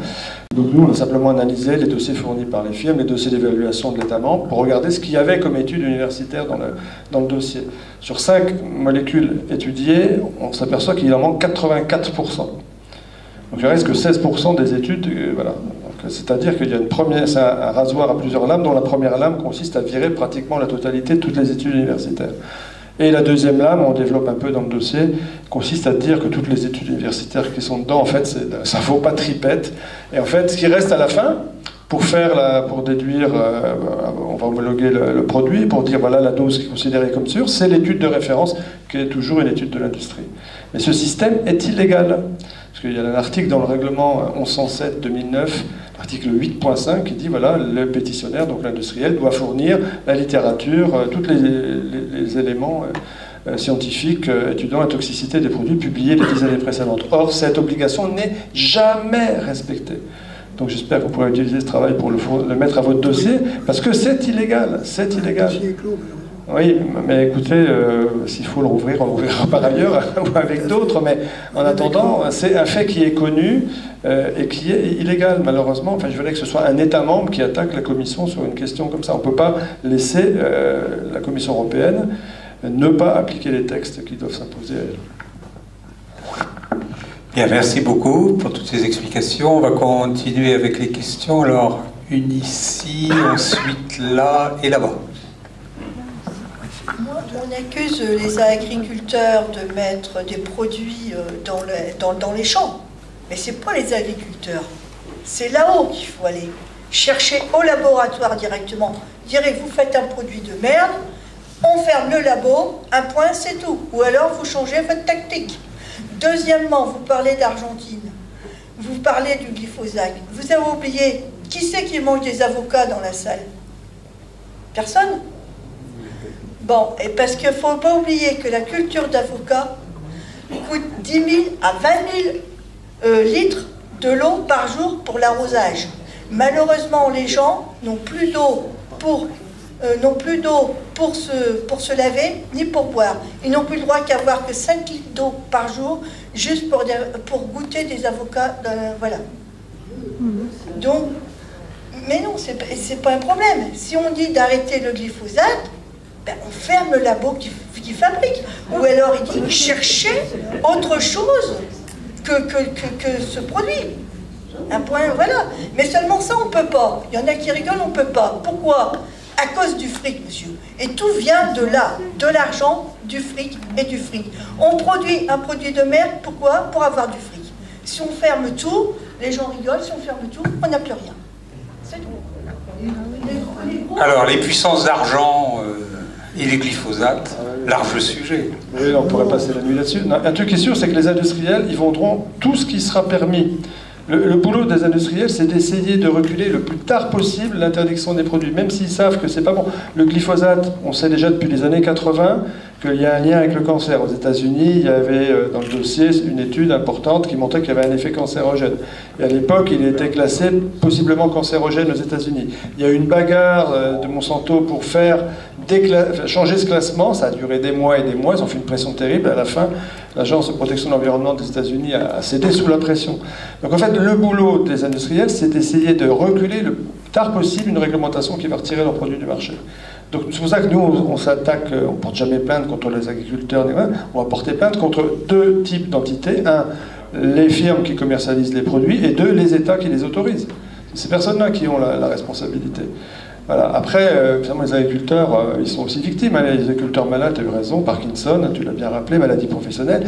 Les maladies, ce qu'on appelle les hémopathies malignes, type lymphome, etc. D'ailleurs, il y a des épidémiologies sur le glyphosate, avec les lymphomes non-hodgkiniens. Les agriculteurs en sont malades, et c'est reconnu aujourd'hui comme maladie professionnelle. Donc voilà, les cibles, vous avez raison, c'est à la fois les décisionnaires politiques qui ne font pas correctement le boulot, ceux qui ne font pas correctement le boulot, et puis aussi les firmes qui parfois savent que les produits sont dangereux et font quand même tout pour qu'ils restent sur le marché. Un exemple, les fameux néonicotinoïdes, les insecticides tueurs d'abeilles.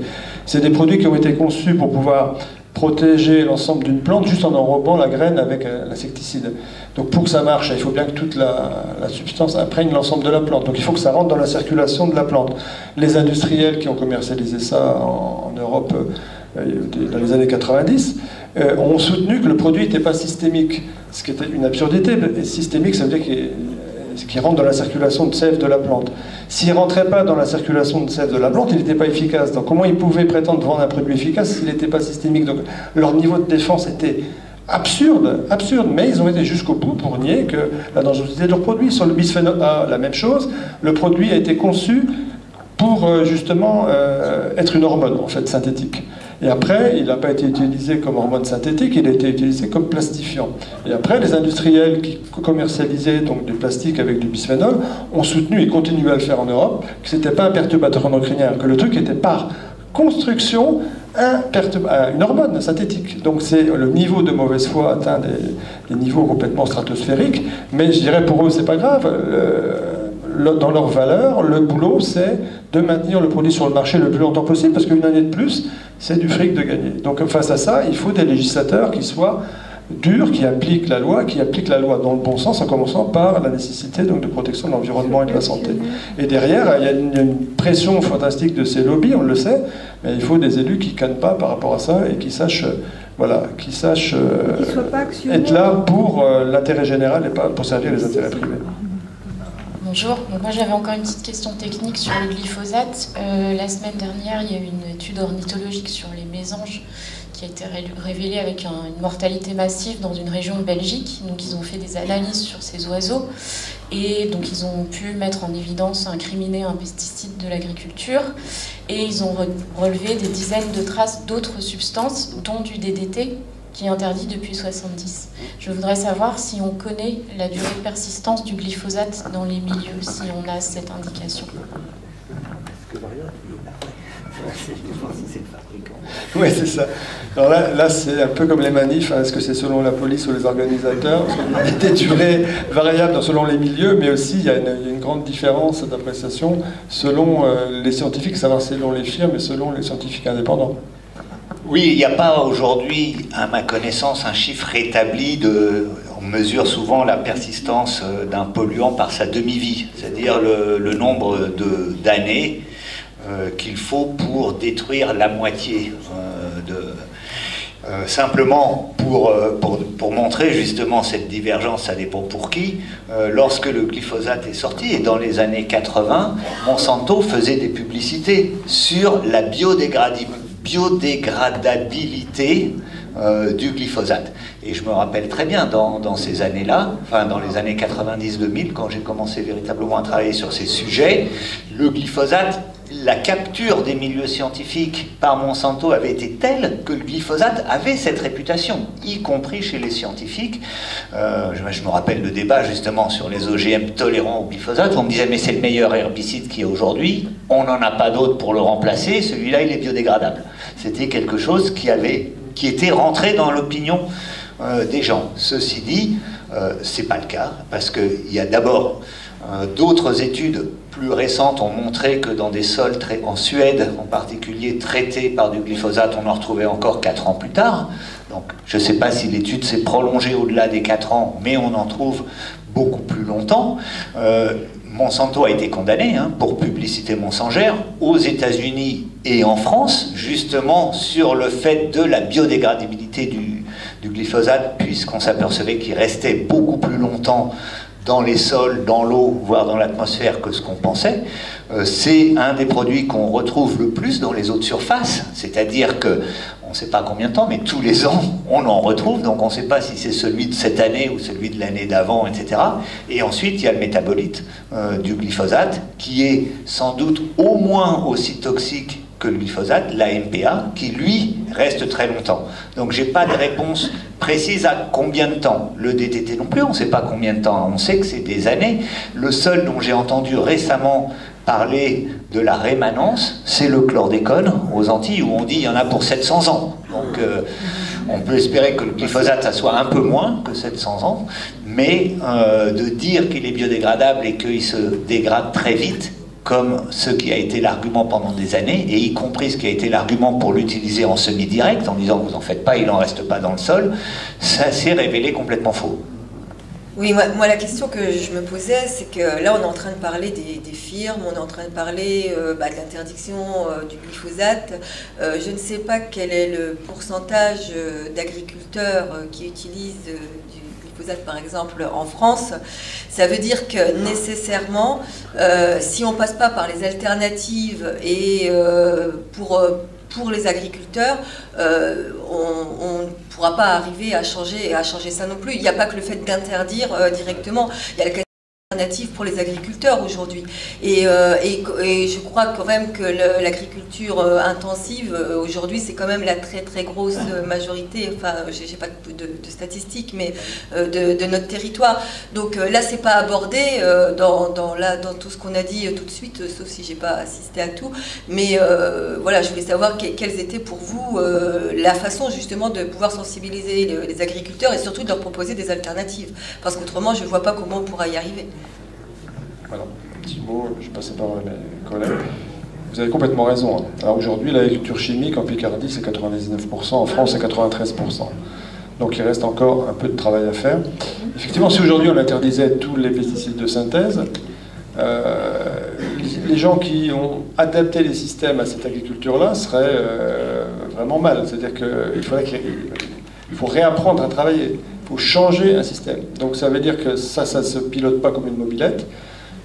Il faut un petit peu de temps pour arriver à se reformer sur autre chose, changer aussi le logiciel que parfois on a appris à l'école d'agriculture ou que le père vous a appris sur l'exploitation. Il faut complètement changer tout ça. Donc il y a une certaine inertie du système. Voilà. Une fois qu'on a dit ça, le système il ne va pas changer tout seul. C'est-à-dire, on l'a bien vu, il y avait un plan de réduction de l'usage des pesticides en France qui date d'il y a 10 ans, plus de 10 ans. Il a conduit à une augmentation de 12% de l'usage des pesticides. C'est-à-dire que ça a été un échec total parce que ce plan n'était pas juridiquement contraignant. Il y avait des bonnes pistes de recherche, il y avait des bons groupes d'agriculteurs en avance en recherche qui eux-mêmes avaient diminué pas mal leur utilisation. Mais il n'y avait pas, à un moment donné, force est de constater qu'il n'y a pas eu de message, ni de message politique clair repris par les organisations syndicales agricoles, ni d'obligation légale de dire, ben voilà, dans un an, vous devrez être à tel niveau, dans 5 ans, à tel niveau, etc. Donc les engagements volontaires, ça ne fonctionne pas. Moi, je ne dis pas par idéologie, je le dis parce qu'on l'a constaté. Moi, je faisais partie des gens qui ont négocié le plan Ecophyto 2018 en 2008. Aujourd'hui, c'est un échec total. On a augmenté, le diminué. Donc, ça veut dire qu'il va falloir faire autrement. C'est-à-dire qu'il faudra avoir... Il y a 2 conditions, à mon avis, indispensables. Il faut qu'un, il y a un niveau de contrainte important qui rentre dans le système. C'est-à-dire qu'il faudra qu'on puisse dire, ben voilà, les systèmes qui fonctionnent, on les connaît, donc il faut changer. Il ne suffit pas de retirer ou de diminuer les pesticides, il faut changer les systèmes de culture complètement. Il faut des rotations plus longues, faire des choix de variétés plutôt sur des critères de résistance que sur des critères de rendement. Changer les distances de semis pour que... Et ça s'est fait par des groupes d'agriculteurs aujourd'hui en vraie grandeur. Il y a des bio, hein, mais il y a ceux qui sont un peu en situation intermédiaire et qui travaillent déjà bien. On sait faire. On sait faire et ça fonctionne, y compris économiquement. Maintenant, ben, il va falloir convertir l'ensemble de l'agriculture à ça. Il y aura des aides aussi à donner, parce qu'il y aura... la transition, elle demande l'acquisition de méthodes et d'expériences. Les gens qui sont par exemple en réduction forte de dose de pesticides, ce n'est pas des gens qui ont simplement diminué. Il y a des groupes d'agriculteurs dans la Somme, dans l'Eure, enfin dans tout le bassin parisien, qui sont déjà dans les objectifs de réduction d'Ecophyto. Ils sont déjà à moins 50, moins 60% de pesticides. Mais eux, qu'est-ce qu'ils ont fait? Ils ont changé leur rotation, changé les variétés, ils ont changé leur assolement, donc changé la fertilisation. Et c'est notre agronomie, ils ont fait de l'agronomie avec des gens derrière qui les aident. Et ça voilà, il va falloir aider les agriculteurs à faire ça. Pour pouvoir le faire, il y a des outils, y compris économiques. Il y a la PAC, la politique agricole commune européenne. L'argent, il est là. Hein. Il est là à la fois dans le niveau paiement direct et à la fois dans les paiements qui sont maintenant des paiements des régions. Mais ça doit être... On doit changer les critères pour ces paiements. Aujourd'hui, vous avez des paiements fixes à l'hectare qui sont donnés, après c'est des aides à la production directe, vous avez 100 hectares, vous touchez 100 fois l'aide, etc. Vous avez 500, vous touchez 500 fois l'aide, sans plafond et sans conditions environnementales. Et puis de l'autre côté, vous avez ce qu'on appelle le deuxième pilier de la PAC, où là, il y a des aides dites agri-environnementales qui vont changer selon les régions. Je connais bien le sujet, j'ai eu à le gérer dans cette région ici. Et là, les politiques peuvent être différentes selon les régions. Mais ce qu'il faut, c'est mettre le... Si on veut vraiment changer le modèle agricole, mais ça doit être européen, parce qu'en France, on peut décider ce qu'on fait du deuxième pilier de la PAC, c'est-à-dire le volet agri-environnemental, quelques pourcents de l'enveloppe globale, et tout le reste va être les paiements directs. Donc il faut modifier... globalement, je pense que ça doit être au niveau européen que ça se fait, le modèle agricole pour dire ben maintenant on va donner les subventions autrement. On va par exemple plafonner les subventions fixes à l'hectare. Un mec à 500 hectares, il n'y a pas de raison qu'il touche plein pot 500 fois le paiement à l'hectare. Sans doute qu'au-delà de 150 hectares ou 200 hectares, il en a moins besoin. Donc on peut faire de la dégressivité. Et puis l'argent qu'on récupère comme ça, on réinjecte ça dans des mesures agri-environnementales qui soient vraiment utiles pour des systèmes sans pesticides ou pour aider à la transition agricole. Mais ça, c'est des choix politiques forts. Ça veut dire que demain, il faut avoir le courage d'aller dire au principal syndicat agricole: les petits gars, le casino, c'est terminé. Maintenant, il y a un message politique fort en Europe qui est de changer le système agricole. Et ça va passer par une redistribution des aides avec un changement des règles. Vous connaissez la conséquence de ce éventuel discours politique comme ça, c'est que ça va gueuler dans tous les coins. Il faut assumer ça, parce que vous ne pouvez pas tenir d'un discours en disant on va changer l'agriculture et en même temps, entre guillemets, faire exactement le contraire de ce que vous préconisez en continuant le même business et la même redistribution des aides. Donc ça ne peut pas se faire bien sûr d'une année à l'autre parce que vous allez casser le truc complètement. Il faut prévoir un changement sur quelques années, mais ça ne doit pas être l'occasion de perdre plus de temps. Ça doit être l'occasion de dire voilà, on fixe un horizon pour l'agriculture européenne dans 10 ans, dans 15 ans, voilà les étapes dans 5 ans, dans 10 ans, et voilà vers quoi on va, en disant ce sera obligatoire et les paiements de l'Europe seront conditionnés, c'est le mot-clé, conditionnés à une performance écologique des systèmes de production agricole. Voilà, donc il faut changer le logiciel politique de distribution des aides, ça c'est pour moi la clé du système, ça doit être lié à un autre projet agricole pour l'Europe et donc pour notre pays aussi. Mais qui va changer le logiciel aussi là-bas en Europe? Alors on avait une députée européenne, il y a quelques minutes, bon, elle, j'ai pas besoin de la convaincre, Karima Deli, je sais qu'elle est convaincue, mais aujourd'hui, on ne peut pas tenir des discours politiques en France qui consistent à dire oui, on est pour le développement du bio, c'est 1% dans la région aussi, il y a encore du boulot à faire, et il faut changer, etc., il faut diminuer l'usage des pesticides, et puis pas se donner les moyens de le faire. Vous n'arriverez jamais à rien si vous... C'est là où vous allez mettre les subventions que vous allez encourager le système. Si vous mettez les subventions sur le système intensif, ça veut dire que vous encouragez le système intensif chimique. Il n'y a pas... Le reste, c'est du vent. Si vous faites par exemple un effort, que vous allez sucrer la première année 10% des paiements fixes, 5 ans après 20%, 25 ou 30% des paiements fixes, et que vous rentrez comme ça progressivement dans un système critériser à la qualité des productions, ça va gueuler, mais là vous allez vraiment poser des actes politiques forts parce que vous allez mettre l'argent là où vous voulez que les gens aillent. Tant que vous ne le faites pas, vous baratinez.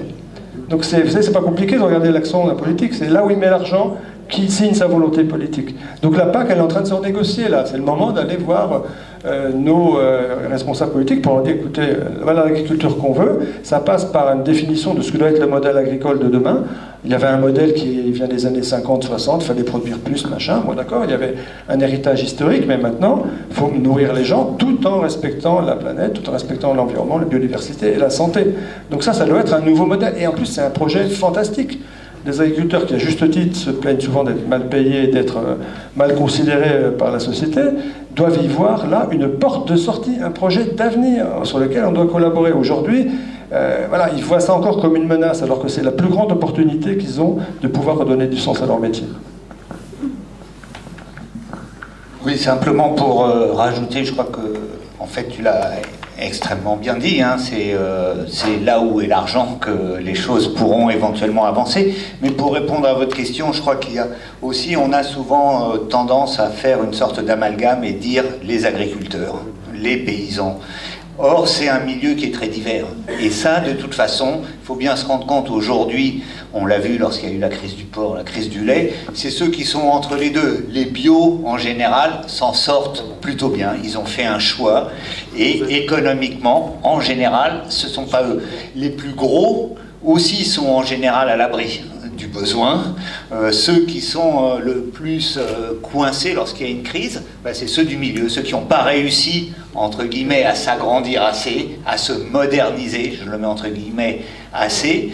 Mais aujourd'hui, quand on mettra l'argent dans la direction qu'on veut, il faut s'attendre à ce qu'effectivement, il y ait des oppositions très fortes. Parce que, volontairement ou pas, je préfère le laisser dans le flou, la FNSEA représente les agriculteurs qui profitent aujourd'hui de ce système, de cette course à l'agrandissement, de cette course à l'investissement qui les endette et qui les oblige à produire de plus en plus. Donc, de toute façon, il y aura des résistances. Mais, comme on l'a dit, il faut marquer le geste politique et de dire, ça ne veut pas dire qu'on va aujourd'hui interdire, maintenant, ça y est, ce soir on interdit tous les pesticides, mais il faut le marquer, il faut dire dans 2 ans ça sera interdit. Pendant ces 2 ans, je dis 2 ans, ça pourrait être 3, hein, pendant ces 2 ans, on accompagne ceux qui en sont complètement dépendants et ceux qui vont en souffrir.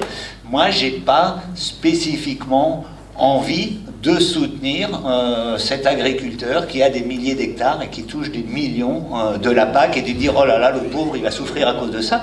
Mais c'est sûr, il va protester et aujourd'hui c'est lui que représente la FNSEA avant tout. Donc ça va représenter des difficultés.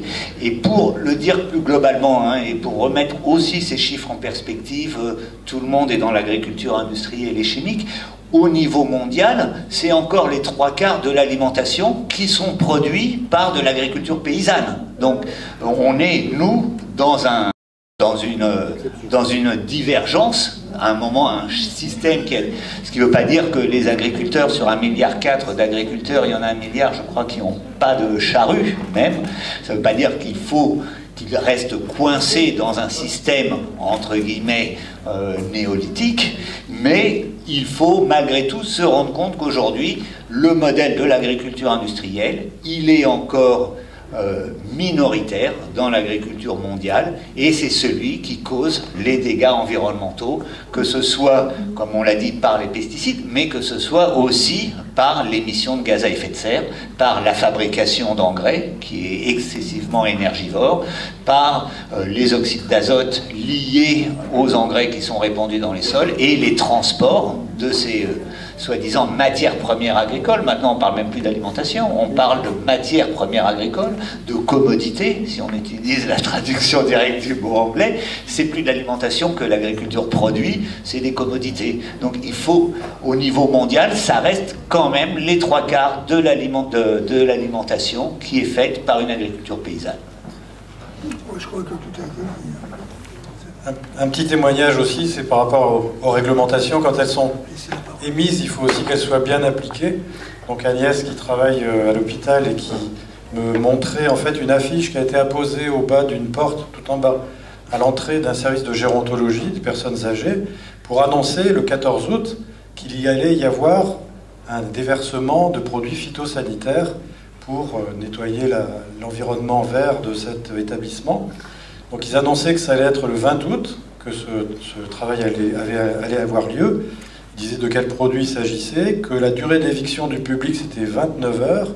Ils rappelaient bien en dessous l'interdiction, la loi, que ce produit soit dispersé à moins de 50 mètres donc, des personnes.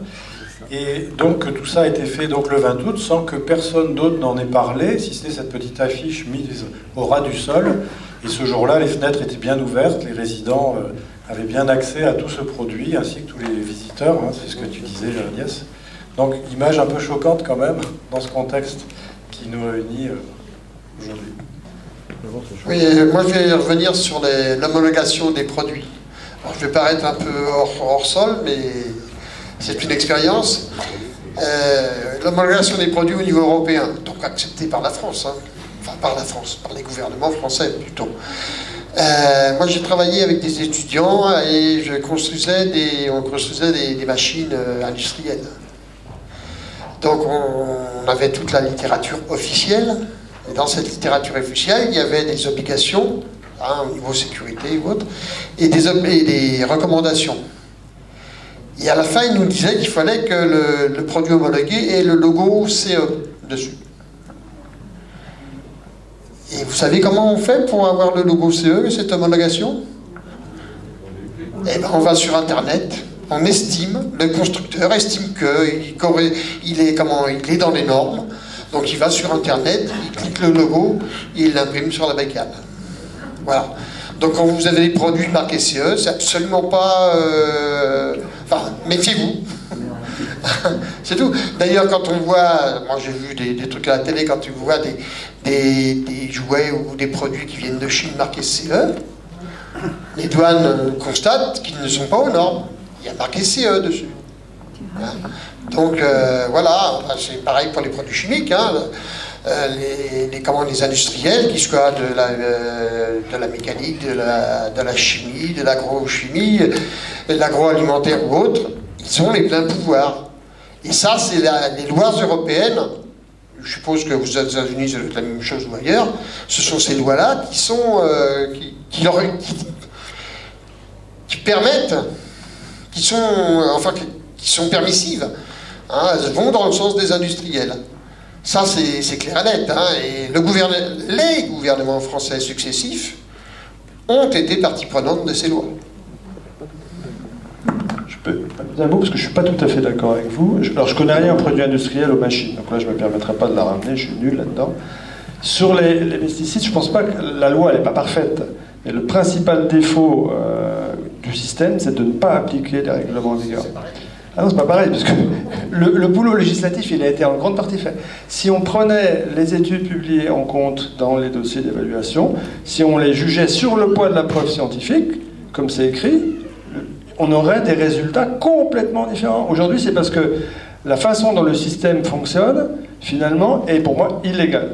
Donc on a un problème qui tient avant tout alors, à un certain peut-être manque de courage de nos gouvernements, une certaine cécité, ou un problème de fonctionnement au niveau de la Commission européenne et des agences à ce niveau-là.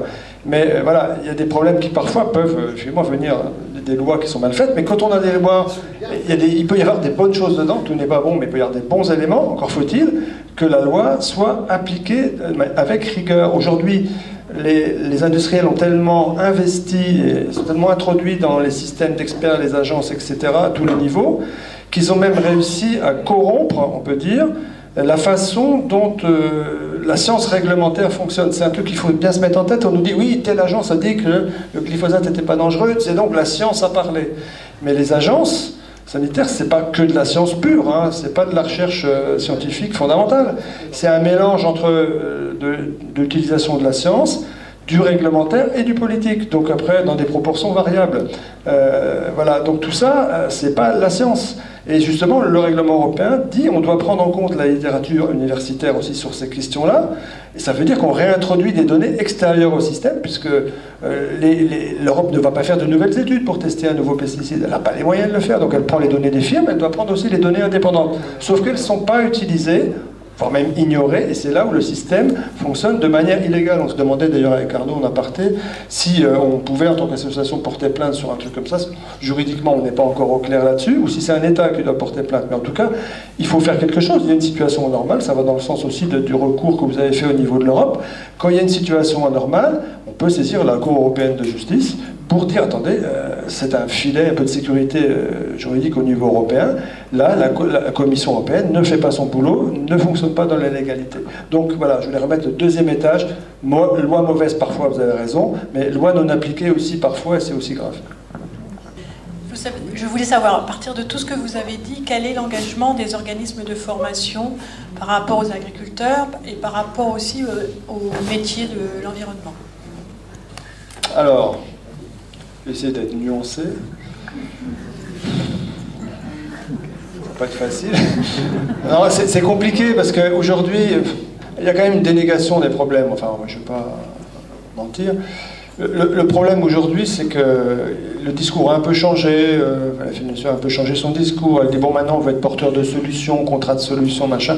Ils ont changé stratégiquement un peu leur discours pour ne pas apparaître tout le temps en résistance. Mais au fond, le message qui est quand même délivré, c'est que les produits sont homologués, et s'ils sont homologués, bon, de toute façon, nous, c'est pas notre responsabilité, et en plus, c'est réputé comme sûr. Quelque part, il y a une certaine complicité du syndicat avec l'industrie. Enfin, moi, voilà, il faut assumer, j'assume. Il y a plein de choses qui le montrent. Hein. Je suis stupéfait de voir que l'actuelle directrice de l'interprofession des fabricants de pesticides, c'est l'ancienne directrice environnement de la FNSEA. C'est quand même de la perméabilité. Hein. Voilà, il y a des gens un peu qu'on retrouve dans ces mêmes interprofessions qui travaillaient à la mutualité sociale agricole avant. Enfin, on voit qu'il y a une perméabilité entre ces mondes, moi, qui me paraît pas saine. L'agriculture, c'est l'agriculture, l'industrie, c'est autre chose. Et aujourd'hui, bon, il y a quand même, on voit qu'il y a une espèce des intérêts communs voilà, qui me dérange beaucoup. Donc le discours, forcément, qui est donné, ça va, alors, il y a un discours un peu plus intéressant sur les mesures de protection. On dit, enfin, les organismes disent aux agriculteurs, mettez vos équipements de protection individuelle.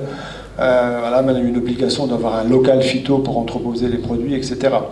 Mais c'est sans doute nécessaire, mais c'est largement insuffisant pour voilà, gommer tous les problèmes. Donc en fait, le discours de ce syndicat agricole, c'est quand même un discours sur des mesures techniques, mais il n'y a jamais de discours sur des changements de système de production. Et la frontière, elle est là, y compris dans les discussions, dans les groupes sur politique, un peu on discute dans les ministères sur justement la réduction des pesticides, comment faire, et le plan éco-phyto, un plan national.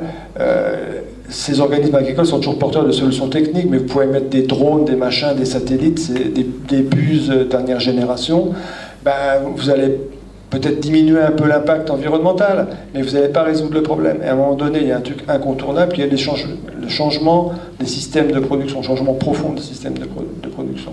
Et là, c'est là que politiquement, je dirais, le représentant du monde agricole ne joue pas le jeu. Ils n'arrivent pas à relever ce défi, même en négociant des délais, des machins. C'est pas là le problème. Le problème, c'est de dire banco, voilà, on se met tous d'accord sur un plan pour changer les systèmes de production. Donc au niveau sanitaire, il y a aussi des difficultés. Il y a quelques maladies maintenant qui sont rentrées dans les maladies reconnues professionnelles liées aux pesticides, les hémopathies malignes, Parkinson, etc. Ça a été possible que parce que des agriculteurs se sont bagarrés. On s'est bagarré avec eux, on les a aidés. Et voilà. Mais il y a eu de la résistance, y compris de ce syndicat agricole, pour que de nouvelles maladies soient inscrites au tableau. Parce que ça allait grever les comptes de la Sécu des agriculteurs. Donc là, il y a un problème. Il y a eu, vous voyez, il y avait un fonds d'indemnisation des agriculteurs pour les maladies liées aux pesticides qui était en discussion dans la loi sur l'alimentation, la loi Egalim, qui a été discutée l'année dernière.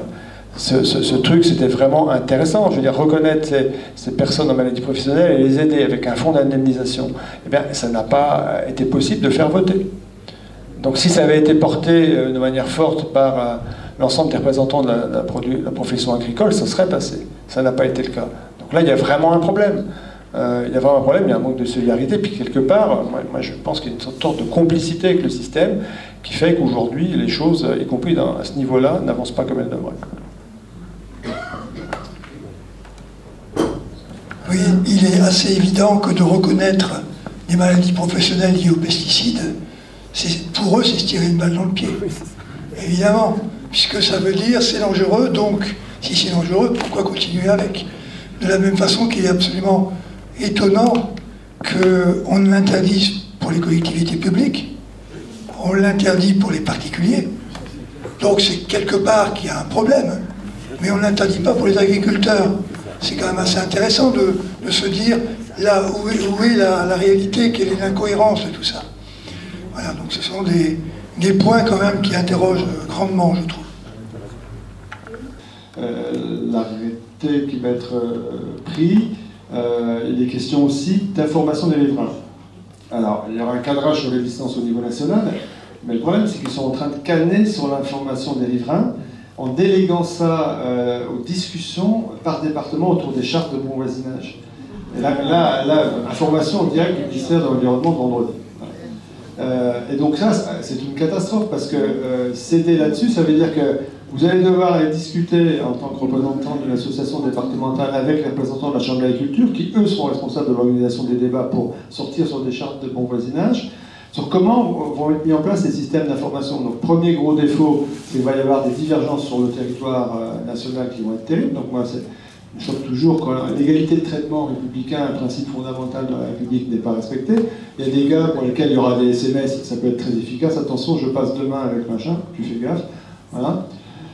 Et puis, 21-29 dans le cadre de la mairie, c'est un peu moins efficace. Hein. Bon, voilà. Donc, ça, c'est un vrai problème. Donc nous, on est en train d'essayer aussi de mobiliser sur l'ensemble des départements français, au niveau de Génération Future, des personnes pour aller s'impliquer dans les discussions partout, dans tous les départements autour des chartes qui vont être négociées. Pas parce qu'on attend beaucoup de ces chartes, il ne va pas sortir grand-chose, mais qu'au moins on puisse arracher un système d'information essentiel. Deuxième truc, après je passerai la parole à mes collègues, c'est que vous avez raison, alors vous êtes agricultrice bio, donc vous êtes frappé par le principe polluer-payeur, c'est-à-dire que vous êtes pollué par les produits d'à côté, c'est vous qui payez pour certifier, c'est vous qui payez pour planter chez vous si jamais vous voulez vous protéger. Alors ça fonctionne à l'envers, mais là aussi, on est sur un déficit d'information. La Cour européenne de justice, il y a quelques années, a reconnu que finalement toutes les informations concernant les émanations de pesticides dans l'environnement étaient de nature publique, y compris concernaient les riverains. aussi bien que les professionnels. Et donc aujourd'hui, cet avis de la Cour européenne de justice n'est pas appliqué. Or, tous les agriculteurs français tiennent un registre de pulvérisation pour tous les pesticides qu'ils utilisent. Il suffirait qu'ils tapent ça sur une base de données sur Internet en allant, on fait un serveur au bout, et on peut avoir en vraie grandeur, en temps réel, sur un écran, à l'endroit où on est en France, la nature des produits qui y sont utilisés. Aujourd'hui, ce n'est pas mis en œuvre, donc nous on va chercher aussi à faire des actions juridiques avec des riverains qui veulent bien se plaindre, demander les produits que le producteur leur refuse, et après on fait un recours au tribunal administratif et on est parti pour un moment, jusqu'à temps qu'on obtienne une décision positive. Si des gens veulent plus de renseignements là-dessus, s'y associer, je suis à leur disposition. Parce que cette décision de la Cour européenne de justice sur la transparence, sur les informations sur les pulvérisations de pesticides, aujourd'hui n'est pas appliquée en droit français. Et donc si vous allez voir votre voisin, vous lui demandez c'est quoi que tu as pulvérisé, il peut vous le dire, ou bien il peut dire va te faire voir. Voilà. Et ça c'est pas normal parce que le droit n'est pas respecté. Il est évident aussi que de devoir payer une certification pour annoncer qu'on est bio, c'est l'inverse qui doit être fait, je suis tout à fait d'accord. Hein. C'est évident que le bio, ça devrait être la culture normale, celle qu'on a connue tout le temps quand on était gamin, on mangeait des produits corrects, et de devoir payer pour avoir une certification et qu'il y ait l'obligation d'un étiquetage positif et non pas traité A, contenant du, nourri aux OGM, tout ça, nous on le réclame depuis longtemps, les faucheurs. Hein. Mais il est évident là aussi que le jour où il y aura des étiquetages là-dessus, il y a toute une filière qui est majoritaire aujourd'hui qui va s'effondrer. Parce que le jour où ça sera affiché sur votre viande que c'est nourri avec des OGM, ils ne les vendront plus leurs produits. Hein, c'est évident, donc on est toujours lié à ce côté l'économie avant la santé, avant l'écologie. Je voulais revenir sur le changement de logiciel en fait. Il me semble qu'il y a des pratiques qui ont changé chez les agriculteurs bio, qui se sont même réinventées en quelque sorte. Et il me semble que donc, pour les mettre en œuvre, il faut les enseigner. Je parlais cet été avec un agriculteur bio qui me disait que ce n'était pas enseigné dans les écoles et qu'entre agriculteurs du coin, c'était sur le plateau du Vercors, ils envisageaient de faire des formations au noir, des stages de formation complémentaires après les formations initiales délivrées par les lycées agricoles et autres. Voilà. Donc je voudrais savoir, vous pourriez faire le point sur l'enseignement des bonnes pratiques agricoles. Ouais, c'est très variable d'un département à l'autre. Enfin, bon, je peux dire que ce que je connais, moi j'ai été Picardie un petit peu en charge de ça. Dans l'Oise, par exemple, au lycée agricole de l'Oise, il y avait presque un quart de la surface de l'exploitation qui était en bio. Je crois que dans la Somme, c'était moins de 5%. Donc d'un établissement à l'autre, les projets sont différents. Alors il y a eu, au fur et à mesure des réformes, des obligations un peu d'introduire un minimum de cours sur la bio selon les cursus.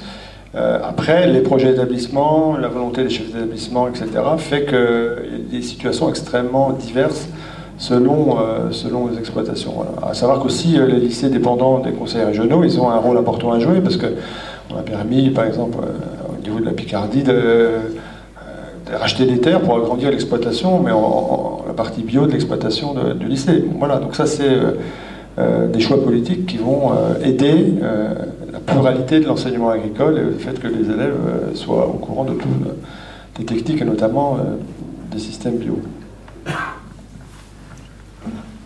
Oui, je crois qu'un des soucis par rapport à l'enseignement du bio est aussi une question générationnelle, c'est-à-dire que les professeurs maintenant dans les établissements agricoles ont été formés par ceux qui ont participé de la soi-disant révolution agricole et ensuite révolution verte, c'est-à-dire à la sortie de la guerre, quand l'argument pour l'utilisation de la chimie, des engrais, de la mécanisation était d'augmenter la production alimentaire avec un certain modèle très tiré de l'industrie, et qu'il y a eu des succès initiaux, en tout cas des succès par rapport à la tâche, par rapport aux résultats qui lui étaient demandés, c'est-à-dire une augmentation rapide de la production agricole. Ça a bien marché dans les années au sortir de la guerre jusqu'aux années 60, et c'était là où était la recherche en agronomie. C'est là où se sont formés les premiers chercheurs et les professeurs. Et c'est ceux-là maintenant qui ont été formés à ce moule, qui enseignent dans les établissements. Il y a peu encore de gens qui ont été formés eux-mêmes pour former d'autres à l'agriculture biologique. Donc je crois qu'il y a une question de génération, que ces questions sont en train d'évoluer, et surtout que rentre aussi dans on parle beaucoup de logiciels, dans le logiciel de certains agriculteurs, de certains représentants d'associations et d'autres, que l'agriculture biologique, contrairement à ce que beaucoup essayent de faire croire, c'est pas uniquement l'agriculture du passé. C'est en partie l'agriculture du passé, dans le sens, comme tu le disais, où on mangeait de bons produits, mais c'est aussi du travail de recherche agronomique, sans doute d'ailleurs, d'un point de vue scientifique, beaucoup plus complexe, beaucoup plus, je dirais même intéressant, que le travail de développement de cette agriculture chimique, où en gros, il y a un problème, on met un produit, qui est extrêmement simple, extrêmement direct, et qui ne prend surtout pas en compte, qui ne prend pas du tout en compte l'ensemble des relations dans un écosystème. Et aujourd'hui, on est en train, mais c'est véritablement naissant, on est en train, effectivement, de réaliser que l'agriculture biologique peut être, et je le mets entre guillemets, moderne, c'est-à-dire peut aussi utiliser de la recherche scientifique sur l'agronomie, mais une recherche plus complexe, plus holistique, qui traite de l'agro-écosystème dans la planète elle-même, et non pas simplement de la production d'un élément et de la lutte qu'on va faire contre le ravageur de la production de cet élément. Donc je pense que c'est encore très faible, mais que c'est en train d'augmenter.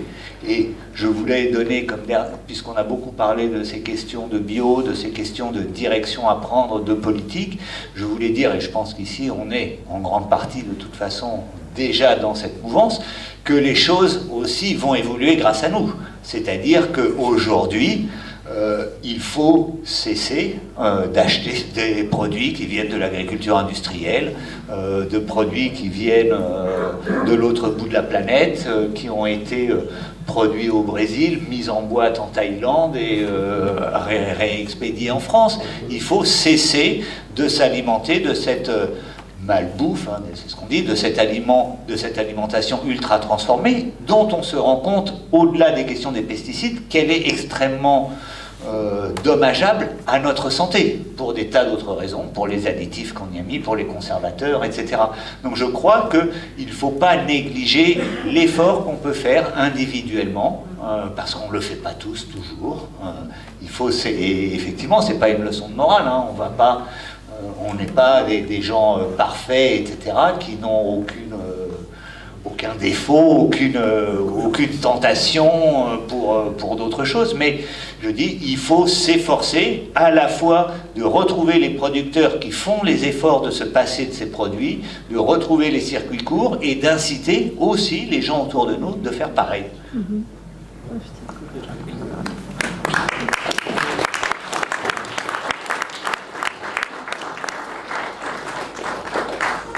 Tout à fait d'accord, c'est vrai que chaque hectare qui passe en bio, c'est un hectare qui n'est plus traité, qui n'est plus massacré, donc c'est une victoire ponctuelle systématiquement, donc mangeons bio, développons le bio, les AMAP, ça c'est vraiment une chose qu'on peut faire au quotidien, hein, et puisque manger c'est quotidien.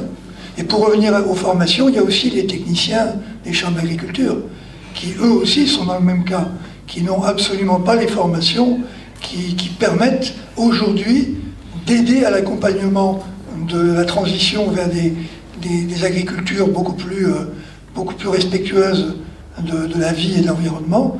Et donc, il y a un effet retard qui est malheureusement... et tant que, c'est la même chose que pour l'usage des pesticides, tant qu'il n'y aura pas des décisions politiques fermes, financées, avec des accompagnements de formation, etc., eh ben on perd du temps. On perd du temps, et le temps, on voit bien, pour beaucoup, c'est de l'argent. La question, je sur la recherche qui est liée à l'enseignement, qui est importante aussi. Hein. Les efforts, enfin selon les efforts qu'on va faire sur la recherche, on va dessiner l'agriculture de demain. Or, à l'INRA, on a quand même beaucoup mis l'argent sur la génétique, etc. Et donc derrière, avec l'idée des OGM. Et je me rappelle, par exemple, en 2000, après le Grenelle de l'environnement, il a fallu se réunir à l'Académie d'agriculture pour définir le plan Ecophyto, qui allait être le plan de réduction de l'usage des pesticides, qui a été un échec. L'ancien directeur de l'INRA, Paillotin, qui était le président de l'Académie d'agriculture, une espèce de truc bon, un peu conservateur, disait, alors en fait, nous, à l'INRA, on en a des spécialistes des systèmes à niveau d'intrants, et puis il y a un mec au fond de la salle qui a dit, ah oui, si, il y a machin, puis il y a machine, bidule, ah bon, lui, il n'était même pas au courant. Et en fait, ils avaient bien quelques spécialistes, des gens formidables qui avaient fait des publications avec des groupes d'agriculteurs, un recul de plusieurs années, des systèmes à l'équilibre économiquement, etc., qui tenaient la route en grande culture et tout ça. Donc on s'est aperçu qu'on avait les spécialistes, un peu dans la salle au fond à gauche, quoi. Alors qu'on avait mis tout le paquet sur la génétique. Et donc là aussi, la recherche, elle doit faire partie du projet agricole pour demain, et on doit orienter la recherche en fonction de l'agriculture qu'on veut demain, y compris avec un grand paquet d'efforts pour aider la transition et les changements de système de production. Ça doit être aussi un marqueur de la volonté politique de changement. J'avais une question. C'est juste par rapport à l'exemple de l'Autriche. Je ne sais pas s'il y a 2 mois, ils ont voté, ils ont interdit le glyphosate là-bas. Est-ce qu'on peut est-ce qu'on a un recul de comment, analyser un petit peu comment ça s'est passé chez eux? Ouais. Bon, il y a déjà a priori une grosse différence parce qu'ils sont à 24%, je crois, d'agriculture bio. Est-ce qu'il faut qu'on attende d'être à 24% d'agriculture bio pour espérer arrêter le glyphosate? Et l'autre question aussi, qui est corrélée, c'est la question du principe de précaution, du coup, qu'ils ont finalement appliqué là-bas, a priori, et si ça peut être utile. C'est une question super intéressante. Alors, il n'y a pas une réponse facile. C'est toujours difficile de comparer les contextes politiques et les systèmes politiques d'un pays à un autre. Il faut se rappeler plusieurs choses. Premièrement, eux, ils ont une extrême droite qui est très forte, mais ils ont aussi un président, ils avaient un président qui était écolo aussi, à un moment donné. Premier ingrédient, c'est comme une recette de cuisine, je vais vous donner, ça ne marche pas à tous les coups, mais si vous ne mettez pas les bons ingrédients, ça ne marche pas. Premier ingrédient indispensable. Deuxième ingrédient indispensable, ils avaient d'excellentes associations, notamment notre ami Helmut Buchter-Schaden, qui était une des têtes les plus actives de la lutte anti-glyphosate en Europe, qui a écrit un bouquin sur le glyphosate, qui a été un mec formidable. Et puis derrière, on a travaillé en réseau avec lui, c'est-à-dire qu'il avait besoin de tas d'arguments pour alimenter les ministres, les parlementaires, etc. On lui a tous envoyé des tas de docs, des tas d'études quand il en avait besoin, et donc c'était aussi un travail auquel on a tous modestement en réseau travaillé. Et donc tout ça ensemble, dans un contexte politique qui était favorable, c'est-à-dire qu'à un moment donné, il y avait les élections qui se profilaient. En gros, les sociodémocrates ont penché d'un côté, du côté lumineux de la force, on va dire. Mais parce que donc c'est tout ça ensemble qui fait que ça a pu marcher à un moment donné. Voilà. Après, on voit que l'Allemagne aujourd'hui est partie sur la même voie. De manière paradoxale, après avoir permis la réhomologation du glyphosate, eux, ils ont dit, même si c'est réhomologué, on sort en 2023. Ça peut encore changer parce que ça tient à la coalition dans laquelle il y a les sociodémocrates qui, pour l'instant, tiennent le portefeuille de l'environnement. Si ça change, ça peut encore changer. Chez nous, on est sur une voie de sortie, on ne sait pas combien de pourcents du glyphosate, ça change tous les jours selon le ministre qui parle. En tout cas, une chose est sûre, c'est qu'il faut continuer la même recette, c'est-à-dire qu'il faut continuer à essayer d'avoir des relais politiques, avoir une action conjointe de toutes les associations qui sont sur le sujet, essayer aussi de rassembler toutes les données objectives et les données juridiques, comme vous le faites, justice, pesticides. Je ne suis pas complètement objectif, je suis administrateur de cette... je dévoile mes conflits d'intérêts publiquement. Voilà. Et puis les éléments scientifiques, on doit tous aussi mettre en commun, parce que c'est des éléments qui vont être importants pour convaincre les politiques, pour convaincre des tribunaux, etc. Donc on n'est pas sûr que la recette marche à tous les coups, mais on sait qu'il faut mettre tout ça dans la recette pour espérer que ça marche. On croise les doigts pour que ça marche chez nous aussi. Sauf l'extrême droite, mais ça c'est des trucs qu'il ne faut pas mettre, hein, on est d'accord. Bien, je crois qu'on peut applaudir bien fort nos 3 intervenants. Voilà, pour la clarté de leurs explications. Merci beaucoup.